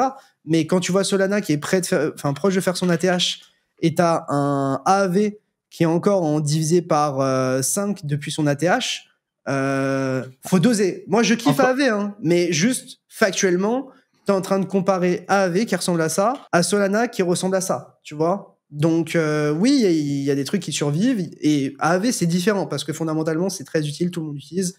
Je l'utilise. Mais leur AAV ETH, hein, AAV versus ETH. En fait, si votre. Moi, je mettrais AAV vs Solana, tu vois. Ou même, vs ETH aussi. Donc, ça, c'est AAV vs Solana.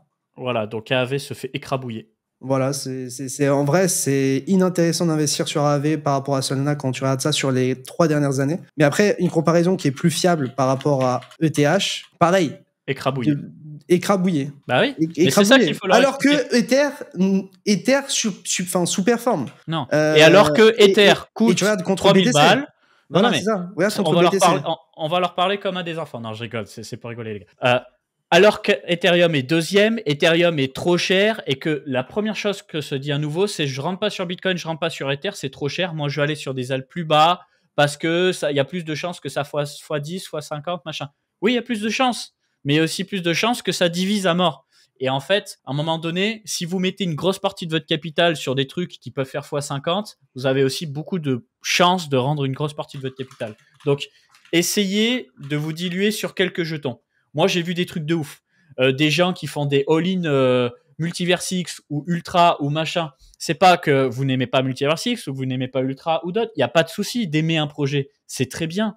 Mais en fait, vous suivez les cryptos toute la journée. Vous n'êtes pas sur Bitcoin, vous n'êtes pas Ether, vous n'êtes pas sur Solana. Votre truc, il fait que perdre de la capitalisation depuis l'année 2022 et ça vous bousille psychologiquement. Ça vous bousille. C'est surtout que il faut déjà, en fait, il faut différencier, genre, à mon sens, l'utilité d'un projet et son token. C'est aussi simple que ça. C'est que en fait, la phrase à garder en tête, c'est que, historiquement, d'un cycle à un autre, genre, il y a 90, voire 95% des altcoins qui disparaissent ou qui ne se relèvent pas.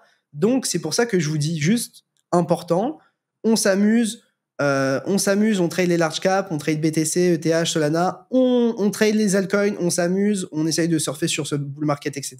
À la fin de ce cycle, je veux pas vous voir garder des alts. C'est tout ce que je veux vous dire. Ça disparaît de votre portefeuille. Et puis, peut-être que, pour certains, ce sera aussi l'opportunité de vraiment hold des sommes significatives de Bitcoin, tu vois. Et je veux vraiment revenir à ce qu'on faisait en 2017, à ce qu'on faisait en 2020, c'est qu'on tradait ces putains d'altcoins en paire BTC dans l'objectif d'avoir le plus de BTC parce que dans ce putain de marché, confiance en un seul token, en un seul fondamental, c'est Bitcoin. Ok ?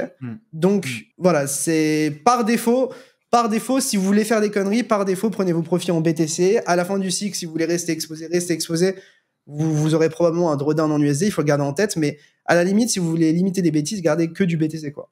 En tout cas, jusqu'à présent, c'est ce qui a toujours marché. Exactement. Cherchez pas à réinventer la roue et vous dire ouais, cette fois c'est différent. Ça peut être différent, mais il y a beaucoup plus de probabilités que ça ne le soit pas. En fait, ça se résume à ça, les cryptos. Ça peut être différent, mais il y a beaucoup de probabilités que ça ne le soit pas. C'est ça. Et du coup, pour vous faire un peu en point de marché avec des metrics, des choses qui vous parlent peut-être un peu plus, on va regarder la performance par secteur. Donc, qu'est-ce qui a performé cette semaine ? Grande surprise, les meme coins. En vrai, on peut même regarder sur les 2 dernières semaines. Les meme coins qui sont à plus 107%, et qui inclut dans ce secteur, en tout cas sur Velodata, Bonk, PP, Shib, Doge, Popcat, WIF. Donc en moyenne sur 2 semaines, on est à plus 107%. Tout le reste derrière est à des années-lumière. Alors qu'on parle quand même de grosses capitalisations. Hein. WIF, Doge, Shib, PP, Bonk, c'est costaud, quoi. Donc top perf. Ensuite, on retrouve les L1 avec Aptos, Avax, SUI, BNB, BTC, ETH, Sol. Ouais, carré par Sol et SUI. Ensuite, le gaming à 35%, mais qui inclut que des trucs un peu vieux. Mais ça se réveille doucement. Ouais. Et ensuite, t'as l'IA, qui pour l'instant ne performe pas très bien, mais sur lequel j'ai beaucoup d'espoir, justement pour, comme je l'expliquais, les mimes qui pètent, petite stagnation, narrative IA qui pète, les mimes retracent un petit peu ou stagnent un petit peu, ensuite ça repart, etc. En fait, ils vont tous progresser en légèrement décalé de quelques jours ou quelques semaines max, mais souvent c'est des légers décalages et c'est pour ça qu'il faut essayer de bien gérer tout ça.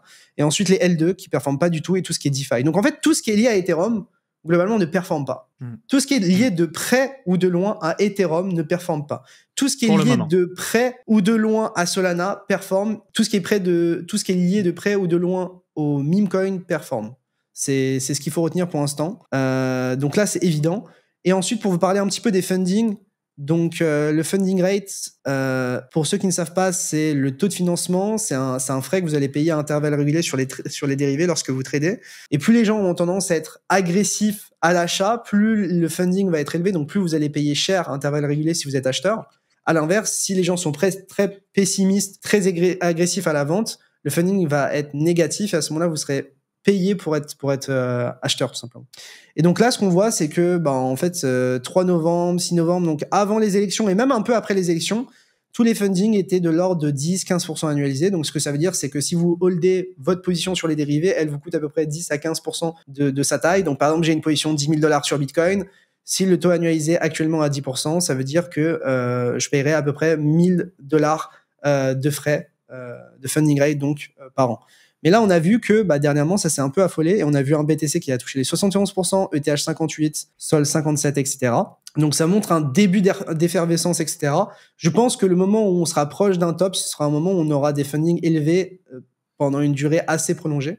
Et là, on a vu que on est de nouveau sur des fundings un peu plus élevés, mais rien non plus trop d'aberrant. Mais là, on a vu qu'avec ce top du 12 novembre, au moment où on a eu les médias qui ont commencé à s'en parler, etc., enfin à en parler et le mentionner, etc., c'est le moment où ça s'est excité du côté des dérivés. Et comme je l'expliquais, les grands gagnants sont notamment Ethena parce qu'ils ont des stratégies delta neutrales où ils sont long spot, donc ils détiennent des ETH et du BTC en spot et ils shortent l'équivalent sur les dérivés pour n'avoir aucune exposition à BTC et ETH tout en capturant ce funding rate qui est souvent de plus en plus positif lorsque les gens sont pessimistes et donc ce qui fait gagner de plus en plus d'argent à Ethena et aux stakers d'Ethena et aux holders de leur stablecoin, tout simplement.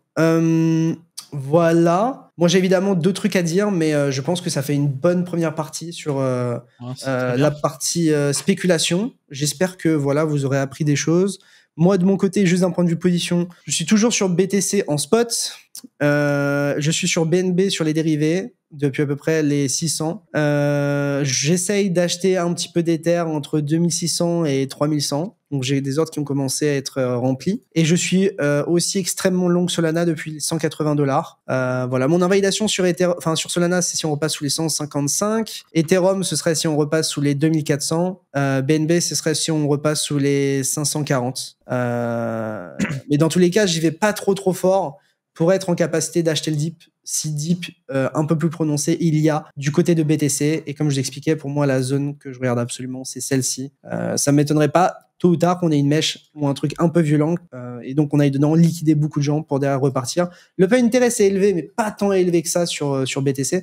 Mais ça m'étonnerait pas que le fait de liquider des gens sur BTC nous permette de liquider beaucoup plus de gens encore sur les altcoins parce qu'ils sont nombreux. Voilà.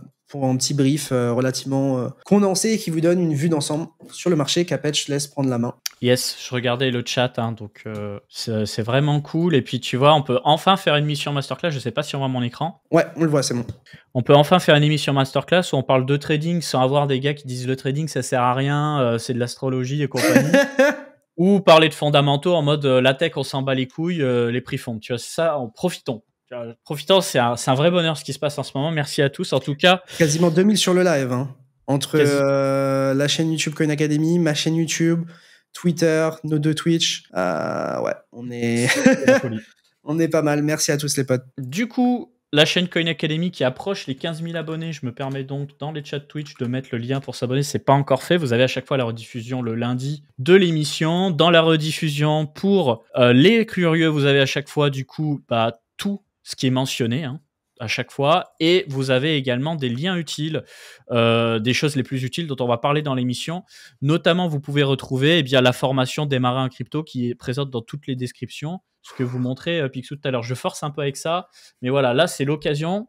S'il y a des gens qui veulent démarrer, il y a un début à tout. Le site est un peu lent à charger, donc on va tricher. Tu es en mode connecté. Ouais, navigation privée, hop, accéder au site. Voilà, vous commencez par ça. Débuter en crypto. Et si vous avez vraiment la flemme, vous tapez formation crypto sur internet et comme on est des beaux gosses, on sort direct. Donc vous y retrouvez, hop, débuter en crypto. Dites-le à vos collègues, vous pouvez lire tout ça et il y a un format vidéo qui arrive qui résume aussi un peu tout ça. Il y a l'académie, la section airdrop, il y a beaucoup plus de trucs encore. Donc vraiment, si vous voyez des gens autour de vous qui s'intéressent aux crypto, mettez-les entre de bonnes mains, mettez des bonnes ressources entre leurs mains, des ressources qui sont notamment gratuites sur Coin Academy. Donc ils risquent pas grand-chose honnêtement, c'est totalement gratuit. Et pour le coup, ce média, on le chérit d'amour, quoi. On met notre âme dedans pour que ce soit vraiment clean.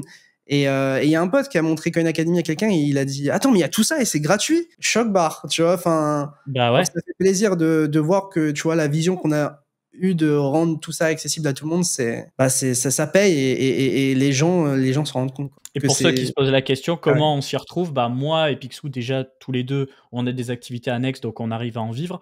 À côté de ça, on fait des contenus sponsorisés de temps en temps, c'est-à-dire qu'on est payé à parler de certains projets.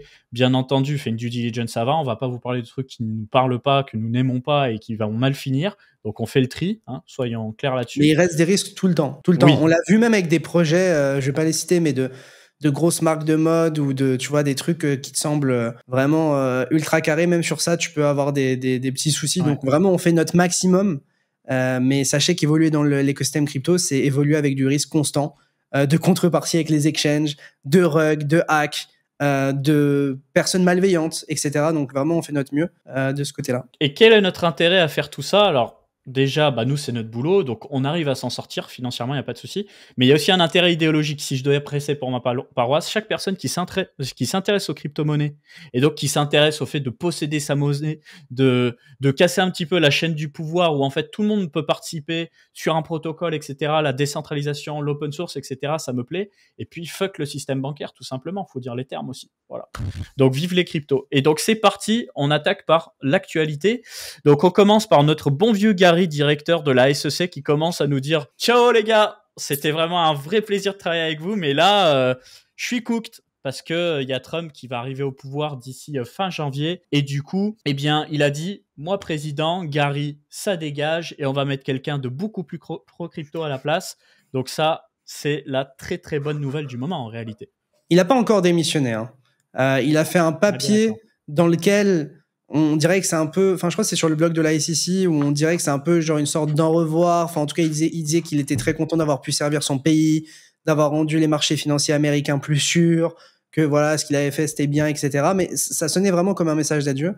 Et puis, comme tu l'as expliqué derrière, il y a pas mal... Alors, si tu veux remonter, c'est des États voilà, américains qui ont déposé une plainte contre la SEC et son président Gary Gensler. Donc ça pousse de tous les côtés et je pense honnêtement qu'il va bouger assez rapidement. Je pense que là, oui, ces semaines sont comptées. Et du coup, quel signal ça envoie? On va pouvoir enfin avancer sur un cadre clair pour la réglementation. Déjà qu'on voit des choses qui sont pas très claires côté Europe, c'est-à-dire qu'on a voulu se la racler en mode nous, on est le continent de la réglementation. Dans les faits, ça avance. Mais c'est pas non plus la folie furieuse et je pense que c'est les US qui vont leader et l'Europe qui, comme d'habitude, dans l'ombre de l'Amérique, va suivre et j'espère va suivre positivement du coup. Parce que si les Américains s'emparent du sujet crypto, soit on est complètement débile en Europe et on tourne le dos, soit on est en mode ouais, il faudrait peut-être qu'on se réveille côté Europe aussi. Donc plutôt cool. Ensuite, on a Coinbase qui dévoile l'indice Coin50. Je sais pas si tu as vu ça, toi, Picsou, mais on parle d'un indice qui indexe déjà donc une bonne partie de Bitcoin, mais aussi de l'Ether, du Solana, du Ripple, du Doge, et le top 50 crypto pour un palier total de 100%, mais quand même très équilibré Bitcoin, Ethereum, disons-le. Et donc, ça permet d'avoir un indice un peu comme le S&P 500 qui permet de s'exposer à la bonne santé ou à la mauvaise santé du marché crypto en fonction de la tendance. C'est le S&P 50 de la crypto. Et je pense que c'est important de beaucoup parler de ce Coin 50 parce que ça fait longtemps qu'on cherche un indice pour s'exposer à la réussite de l'écosystème crypto en dehors de Bitcoin, tu vois. Enfin, jusqu'à maintenant, on investit... après, il faut voir si investir dans Bitcoin, c'est plus intéressant qu'investir dans le Coin 50.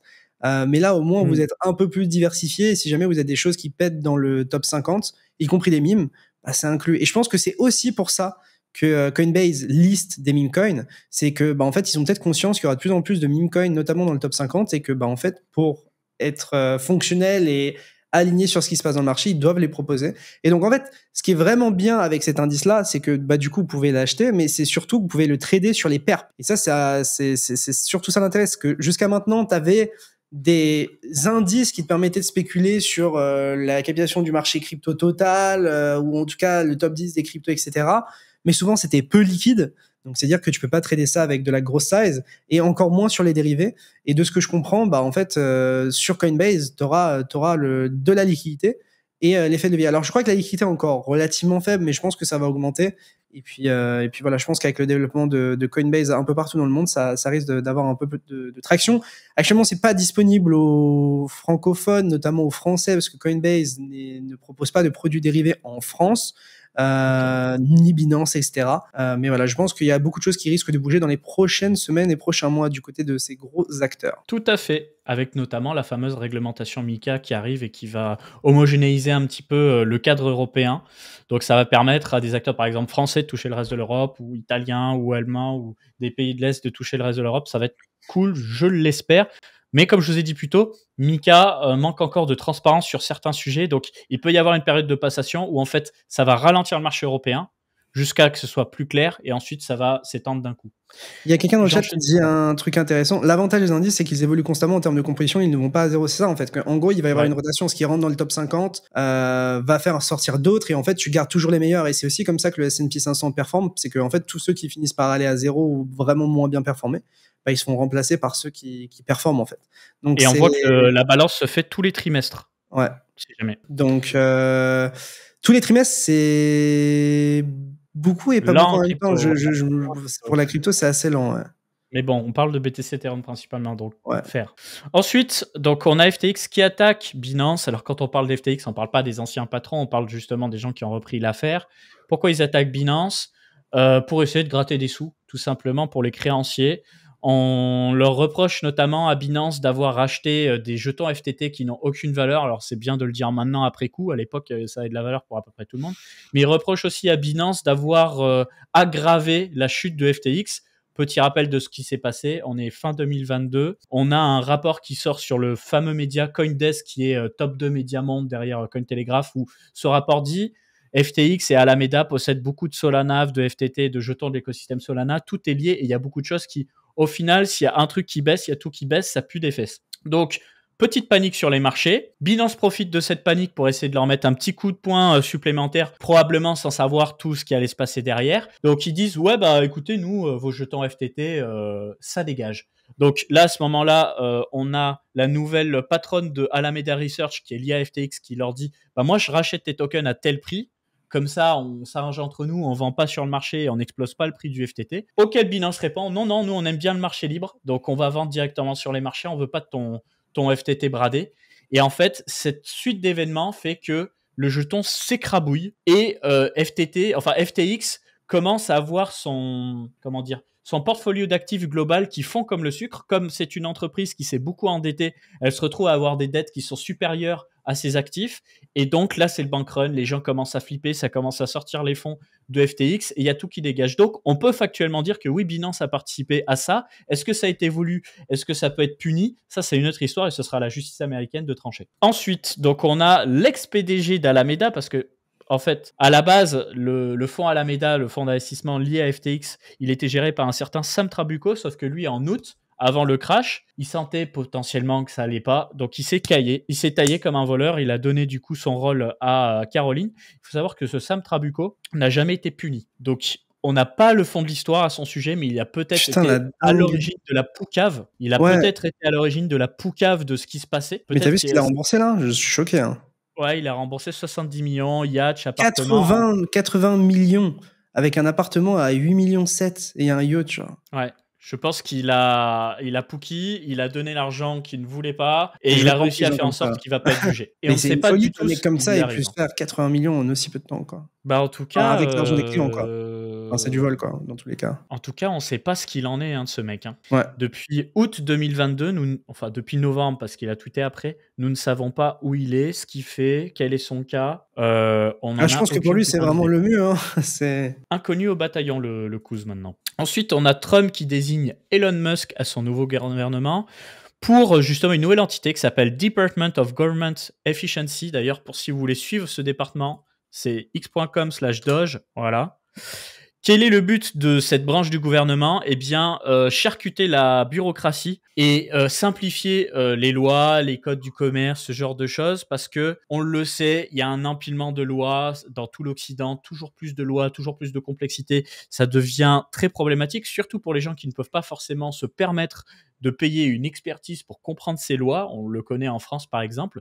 On a vu le mouvement en Argentine avec le nouveau président argentin qui est quelqu'un de très, très libéral et qui, justement, charcute la bureaucratie progressivement. Ça a été salué notamment par Elon Musk à l'époque, Trump aussi, la droite européenne, etc. Eh bien, Musk s'y colle et va vouloir charcuter la bureaucratie. On va voir ce que ça va donner. Moi, personnellement, personnage de droite, j'aime beaucoup parce que je suis plutôt pour des lois efficaces, compréhensibles et pas un empilement de lois. Maintenant, on verra dans les faits. Et en fait, ce qu'il y a d'intéressant, c'est que du coup, Department of Government Efficiency, ça veut dire Doge en clin d'œil à la crypto-monnaie qui a été souvent poussée par Elon Musk. Et du coup, c'est aussi ça qui explique le pump récent du Doge pour ceux qui ne l'avaient pas encore compris.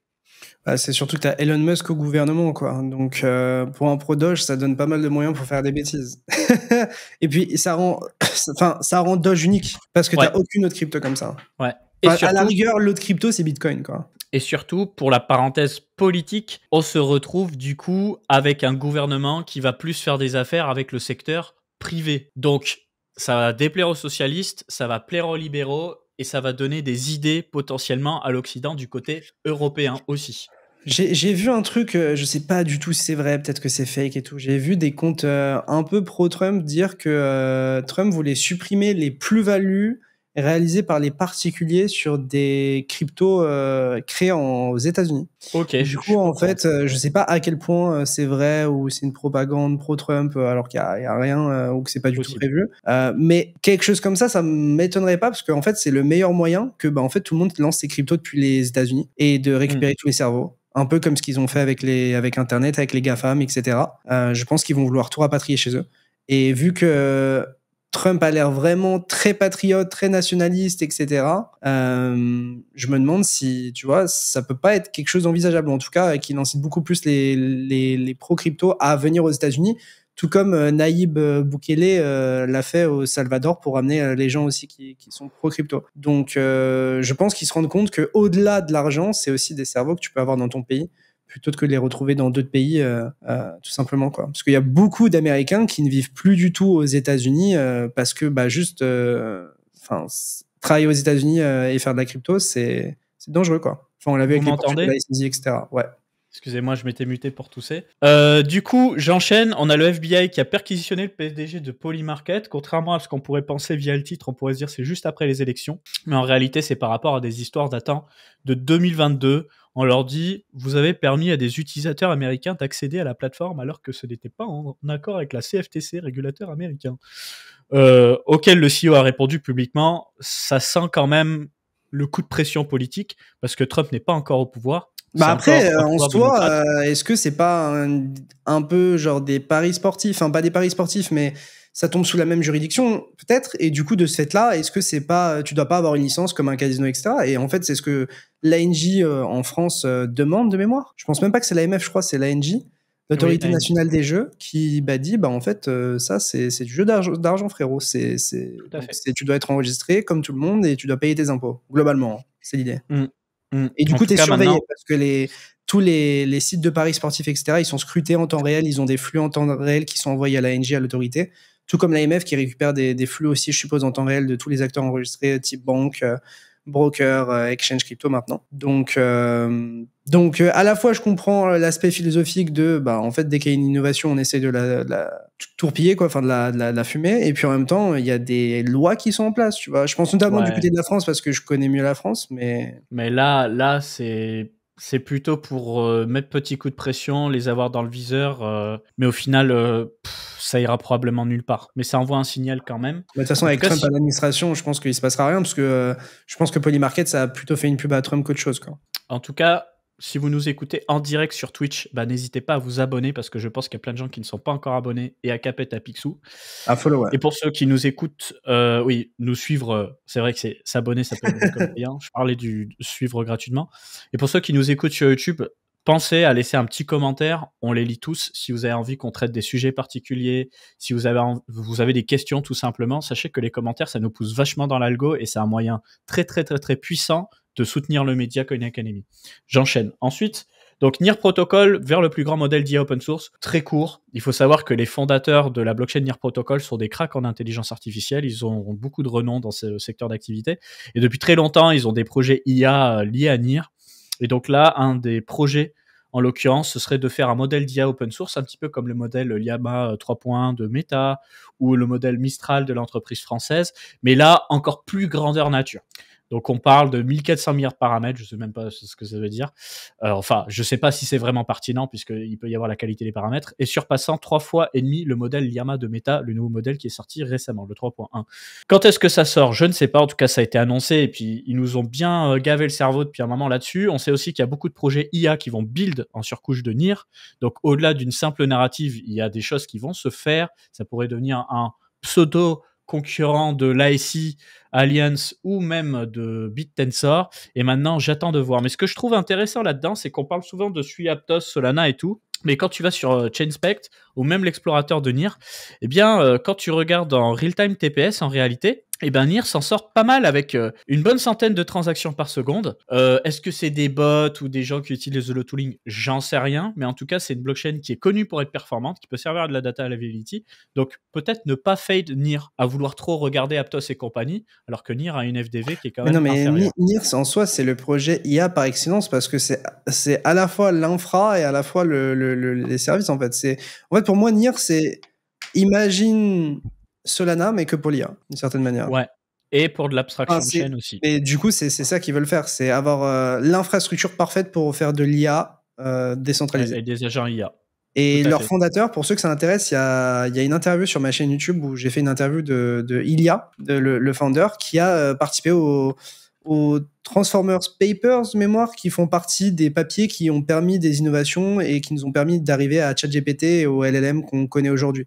Donc ce mec-là, c'est du très très très très très solide. C'est le founder de Nier, c'est le crack par excellence. Et je pense qu'il faut vraiment surveiller parce que c'est un peu une crypto boudée qui est pas trop hype, tu vois, c'est pas le truc trop cool, etc. Mais je me dis que ça peut être quand même intéressant de suivre ça. Tout à fait. Et il a aussi de la proximité avec le fondateur de Nvidia. Encore une fois, c'est un des meilleurs projets pour du sharding. S'ils arrivent à avoir une infra pour de l'IA avec du bon tooling pour faire des agents IA, peut-être qu'on va se retrouver avec des meme coins, agents IA, des trucs comme ça sur Nier. Donc, regardez bien Nier, ne pas fade. Voilà. J'ai terminé sur l'actualité, on va pouvoir enchaîner sur les fondamentaux rapidement. Alors, je me suis noté des trucs déjà pour ceux qui ne le savent pas. Il y a eu du coup à Bangkok une fameuse conférence Ethereum qui s'appelait l'ETH DevCon, et en fait tous les talks ont été publiés avec beaucoup de vidéos qui font très peu de vues. Du coup, j'ai fait un exercice, j'ai essayé de trouver les vidéos où il y a un petit peu plus de vues. Et il y en a quelques-unes que je vous laisserai en description de la rediffusion. On a notamment un discours de Vitalik qui nous explique Ethereum en 30 minutes.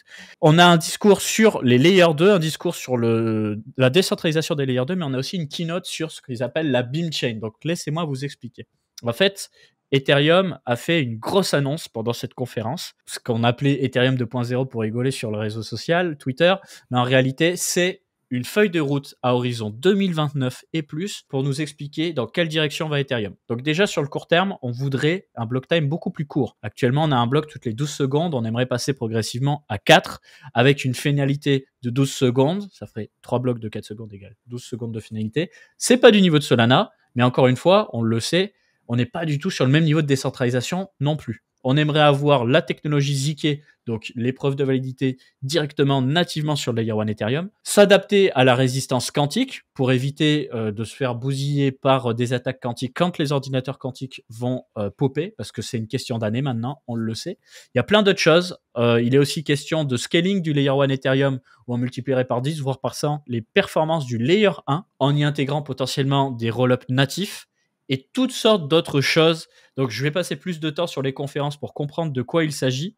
Mais en tout cas, c'est très, très lourd. Et pour c'est ultra important parce que en soi, si ça impacte un petit peu la performance des L2 ou l'utilisation des L2 et que vous êtes positionné sur des narratives liées au L2 et Ethereum, c'est important de comprendre ce qui se passe, quoi. Tout à fait. Et là où c'est d'autant plus important, c'est pas de se dire en 2029 vous aurez ça, c'est aussi de dire tous les ans il y a une grosse mise à jour qui arrive, donc en augmentant par exemple le nombre de blobs, c'est-à-dire l'espace pour les roll-ups, tu vois, d'abord en passant de 3 à 4 puis de 4 à 16, mais aussi en rajoutant de la technologie qui est native, en améliorant le système de frais avec des frais multidimensionnels, c'est-à-dire par exemple avoir un frais dédié au stockage, un frais dédié au stockage éphémère, un frais dédié à la bande passante, un frais dédié à l'exécution, etc., pour justement avoir un mécanisme de frais beaucoup plus précis et donc réduire globalement les frais utilisés pour consommer des applications, augmenter la capacité, comme je vous disais, du layer 1, bref, C'est quoi des toutes native sortes de rollups? choses. Et ben, je pense que c'est encore un truc un peu différent des based rollup, mais pour que ce soit peut-être Plus intégré dans le L1? directement sur MetaMask, ouais, tu vois, ou sur MetaMask, que ça soit Ethereum mainnet, même si en backstage, il y aurait peut-être du load balancing sur différents rollups. Je sais pas, j'ai besoin de creuser le sujet, mais en tout cas, l'idée, c'est pas qu'on se retrouve pendant 1000 ans avec des trucs fragmentés, incompréhensibles et tout. Parce que ça c'est se ça, parce qu'en fait, en gros, quand tu es utilisateur, tu veux utiliser Ethereum, et ce qui se passe derrière pour que ta transaction passe, tu t'en branles un peu, quoi. Donc, si tu as un oui. moyen de rendre le truc ultra accessible et que juste t'as une sorte de load balancing entre des L2, etc., enfin, je sais pas. Faut voir comment ça se passe. Je suis pas l'expert technique, mais ça pourrait avoir énormément d'impact. Hein. Bah oui. Donc, ça veut pas dire qu'on aura, pareil, en 2029, des améliorations. On va les avoir progressivement. Maintenant, est-ce que ça va aller assez vite face à des Sui, des Aptos, des mouvements, des NIR, des Solana, et j'en passe. Des Radix, pour les citer aussi. Voilà. Donc, encore une fois, pour revenir très rapidement à cette histoire de spéculation, moi, je suis un petit peu comme les banquiers pendant les guerres. Je mise pas sur un pays, je vends les armes des deux côtés. Donc, je mise pas que sur Ethereum ou que sur Solana, je suis sur les deux. Comme ça, il n'y a pas de jaloux. Et potentiellement, je suis sideline sur Aptos et Sui, c'est ma faute, mais je vais pas me plaindre parce que je mange avec Solana. Mais potentiellement, tu peux aussi regarder les autres et mettre une petite pièce de ton capital sur les autres en te disant peut-être que ça va venir manger des parts de marché à Ethereum. Parce que, souvenez-vous, hein, à un moment donné, c'était faut nous parler d'Ethereum, Solana, ça pue des fesses et tout. Moi, depuis très longtemps, je vous ai dit, je les mets à 50-50. Pas pour les mêmes raisons. Mais aujourd'hui, c'est Solana qui superforme Ethereum. Peut-être que ça va changer. Hein. Mais moi, voilà, ne pas faire. je surveille pas mal les jetons de L2 sur Ethereum. Je me dis que si t'as un système de revenu sharing avec des séquenceurs, ou enfin, il y a un truc, ou enfin, je sais pas. Mais peut-être qu'il y a des choses fondamentalement qui pourraient changer comment l'utilité des jetons de L2 et peut-être créer une sorte de renaissance autour d'eux parce que jusqu'à maintenant, c'est mort.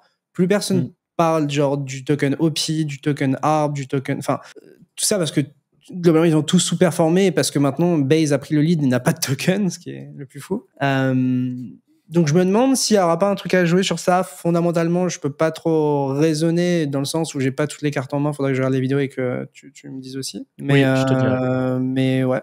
Cette semaine. Surveiller. Parce que après, dans tous les cas, tant qu'Ethereum, tant qu'Ether, le token ne performe pas, ces trucs-là auront du mal à se réveiller, à mon sens. C'est parce qu'ils sont ultra corrélés à la réussite d'Ethereum. Et j'insiste encore, voilà, nous, on est régulièrement sur Twitch, on fait même plusieurs streams par semaine en ce moment, donc je vous laisse aussi en description pour ceux qui écoutent les rediffusions, la chaîne de Capet, la chaîne de Picsou, vous pouvez nous suivre, et des fois on déballe un petit peu plus notre pensée, parce que là on essaie quand même de garder un format qui sinon on va avoir des screens oui. Et j'enchaîne, du coup maintenant on va parler d'Agave 2, donc en fait Agave c'est quoi? C'est le client originel d'exécution et de consensus de Solana, puisque pour le moment ça fait les deux du coup. Et là, il y a la mise à jour 2.0 qui est sortie, mais qui va quand même continuer d'ajouter des petites optimisations. Et déjà, on voit la mise en application d'un changement sur les frais, puisqu'aujourd'hui, quand tu payes des frais sur Solana, tu avais historiquement 50% des frais qui partaient dans les poches des validateurs, 50% qui étaient burn. Et bien aujourd'hui, on n'en burn plus. Ou alors ça va arriver très très prochainement. Tout va partir dans les poches des validateurs. Donc ça va faire quand même plus d'argent pour les validateurs et ça c'est cool pour la décentralisation parce que ça leur donne envie de brancher du matos. Ensuite, on va avoir des améliorations au niveau des transactions par seconde parce que on a identifié que les récompenses de yield, on n'est pas obligé de les donner directement au nouveau bloc. On peut répartir ces récompenses sur plusieurs blocs déjà d'une part et ça peut du coup améliorer les performances. Donc tout ça on va le sentir progressivement. Pour ce qui est de Frock and Dancer, on en avait parlé lors du Solana Breakpoint qui est censé être un nouveau client qui décuple les performances de Solana. Pour ce qui est du testnet, ça commence à prendre. Pour ce qui est du mainnet, vous pouvez voir ça en temps réel sur Validator App. Voilà, Validator App. On n'y est pas du tout. Voilà, qu'on se le dise, il y a le time. Hein. En fait, pour le moment, tu vois, c'est que du Agave. Et pour ce qui est des autres clients, il y a Sonpair. Donc, ça ne se ressent pas au niveau global du réseau Solana, mais je pense que d'ici début 2025, ça devrait arriver. Donc, on va voir progressivement, par exemple, sur Solana FM, je pense, beaucoup plus de transactions par seconde que actuellement. Et ça va envoyer un signal très, très, très fort aussi au marché. Et là, ce qu'on montre, c'est les true TPS, hein, c'est pas les transactions de consensus. Hein. Oui, les transactions de consensus, on a à peu près 3000 de plus, ouais. Mais tu peux cliquer dessus, en vrai, tu peux le montrer, je pense. Ouais, on est à 3009, c'est ça. À peu près le nombre de validateurs fois le nombre de blocs par seconde. On a à peu près 2 blocs et demi par seconde pour 1300 validateurs. Vous faites 1300 fois 2,5. Vous avez les à peu près 3000 dont on vient de parler à l'instant. Ensuite, donc, comme je disais, Solana compte faire une grosse mise à jour chaque année. Et la prochaine grosse mise à jour, ça risque d'être l'asynchronous programme exécution, c'est-à-dire l'exécution asynchrone des programmes. Qu'est-ce que ça veut dire? Ça veut dire que lors de la production d'un bloc, il y aurait les blocs de vote d'un côté et les blocs de transaction avec l'exécution de ces dites transactions de l'autre. Et ça permettrait potentiellement d'avoir des blocs qui arriveraient plus rapidement. Aujourd'hui, on a un bloc toutes les 400 millisecondes, on pourrait descendre à 200 millisecondes avec une finalité des transactions plus courte pour rattraper justement des performances sur un SUI ou un Aptos ou sur d'autres. Ouais. Donc ça, c'est plutôt cool. C'est encore en cours de dev, mais on devrait du coup profiter de ça peut-être à la fin d'année 2025. Ça permettrait moins de MUV potentiellement et aussi d'avoir beaucoup plus de validateurs sur Solana parce qu'aujourd'hui un validateur il fait le consensus et l'exécution. Si demain il y a des validateurs qui sont spécialisés uniquement sur la partie consensus, ça peut tourner sur du hardware beaucoup moins gourmand, beaucoup moins cher du coup. Et comme l'a dit très bien Anatoly, cofondateur de Solana, un validateur de consensus pourrait tourner sur un simple FPGA. C'est-à-dire, on pourrait faire un ordinateur fait sur mesure. En fait, tu pourrais avoir un ordinateur fait sur mesure pour valider du Solana. Peut-être que ça coûterait des centaines de dollars, tu vois, plutôt qu'un truc qui coûte des milliers. Et donc, forcément, plus de validateurs derrière, plus de décentralisation. Et donc, une meilleure lutte contre la censure, notamment. Voilà, donc ça se présenterait comme ça aujourd'hui, tu vois. Tu as le vote et les non-votes, donc l'exécution, etc. Et là, tu aurais les leaders qui s'occuperaient du vote, le validateur qui s'occuperait du vote, et pour le reste, ça passerait au niveau des RPC. On sait aussi, ça j'ai bien aimé, c'est Olivier de Solana Mobile que tu as interviewé, d'ailleurs, je crois. Olivier qui nous dit que... Non, pas encore, pardon. Olivier qui nous dit, il faut savoir que ces notions de parallélisation, de séparer le consensus de l'exécution, etc., c'est déjà dans la roadmap de Solana depuis le tout début. C'est pas quelque chose qu'ils ont voulu rajouter parce que tout le monde essaie de leur tomber dessus en leur disant, ouais, regardez, vous faites pas des layers 2, mais vous faites un peu comme Ethereum, etc. Non, les gars. Ethereum ne fait pas la pluie et le beau temps, surtout et n'importe quoi. Voilà. On sait aussi qu'il y a un projet qui s'appelle Old Faithful, qui est un projet qui va permettre d'améliorer la décentralisation de Solana, puisqu'aujourd'hui, la data availability, c'est-à-dire l'historique des données de Solana, elle est aussi stockée chez du Google, du Filecoin, Amazon S3, etc.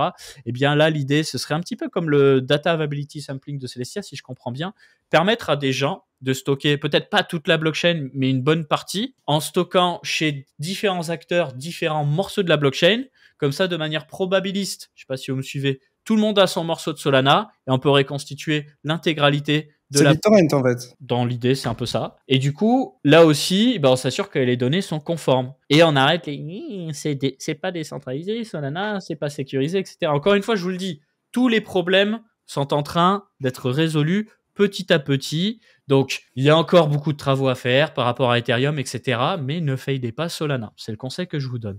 Pour terminer cette émission, on sait également qu'il y a de nouvelles machines virtuelles qui vont arriver en surcouche de Starknet. On sait qu'il y a l'EVM qui va arriver avec Kakarot ZK-EVM. Eh bien, nos amis de Massa, coucou à Damir s'il voit cette émission, ont bossé sur l'intégration de l'architecture RISC-V et ça va permettre notamment l'exécution des langages de programmation gérés par RISC-V comme le Rust. Donc, on pourrait avoir du Rust natif sur Starknet et donc faire venir des développeurs Rust qui n'ont pas envie d'apprendre le Cairo. C'est pas encore disponible, ça le deviendra. On sait également qu'il y a IBC qui va arriver sur Starknet. Donc, l'écosystème Starknet va être connecté à l'intégralité de l'écosystème Cosmos, mais aussi Solana notamment parce que Solana gère IBC. Mais ça, c'est une première, non? Quasi. D'avoir un L2 Ethereum qui est connecté à l'IBC, non? Oui, il y a eux et il y a Polymer Labs qui se sont spécialisés là-dedans, qui serait justement un L2 IBC compatible, pour ceux qui ne connaissaient pas. Mais c'est vrai qu'on n'en entend pas beaucoup parler dans le CTFR de ce Polymer Labs. Tu te rends compte de l'interopérabilité, on en parlait déjà en 2017 En 2017 avec Iconix à l'époque. Regardez bien, hein, les précurseurs de l'interopérabilité. Et on va pouvoir clôturer la mission là-dessus, là, d'ailleurs. C'est pas parce qu'un projet il est le premier sur une narrative que ça va devenir celui qui va ramasser le magot. Hein, Iconix, OneChain et compagnie, c'était les premiers. La suite appartient à l'histoire. Hein. Ça, c'est la cave. OneChain aussi. Pourquoi ? Parce qu'en fait, c'était pas.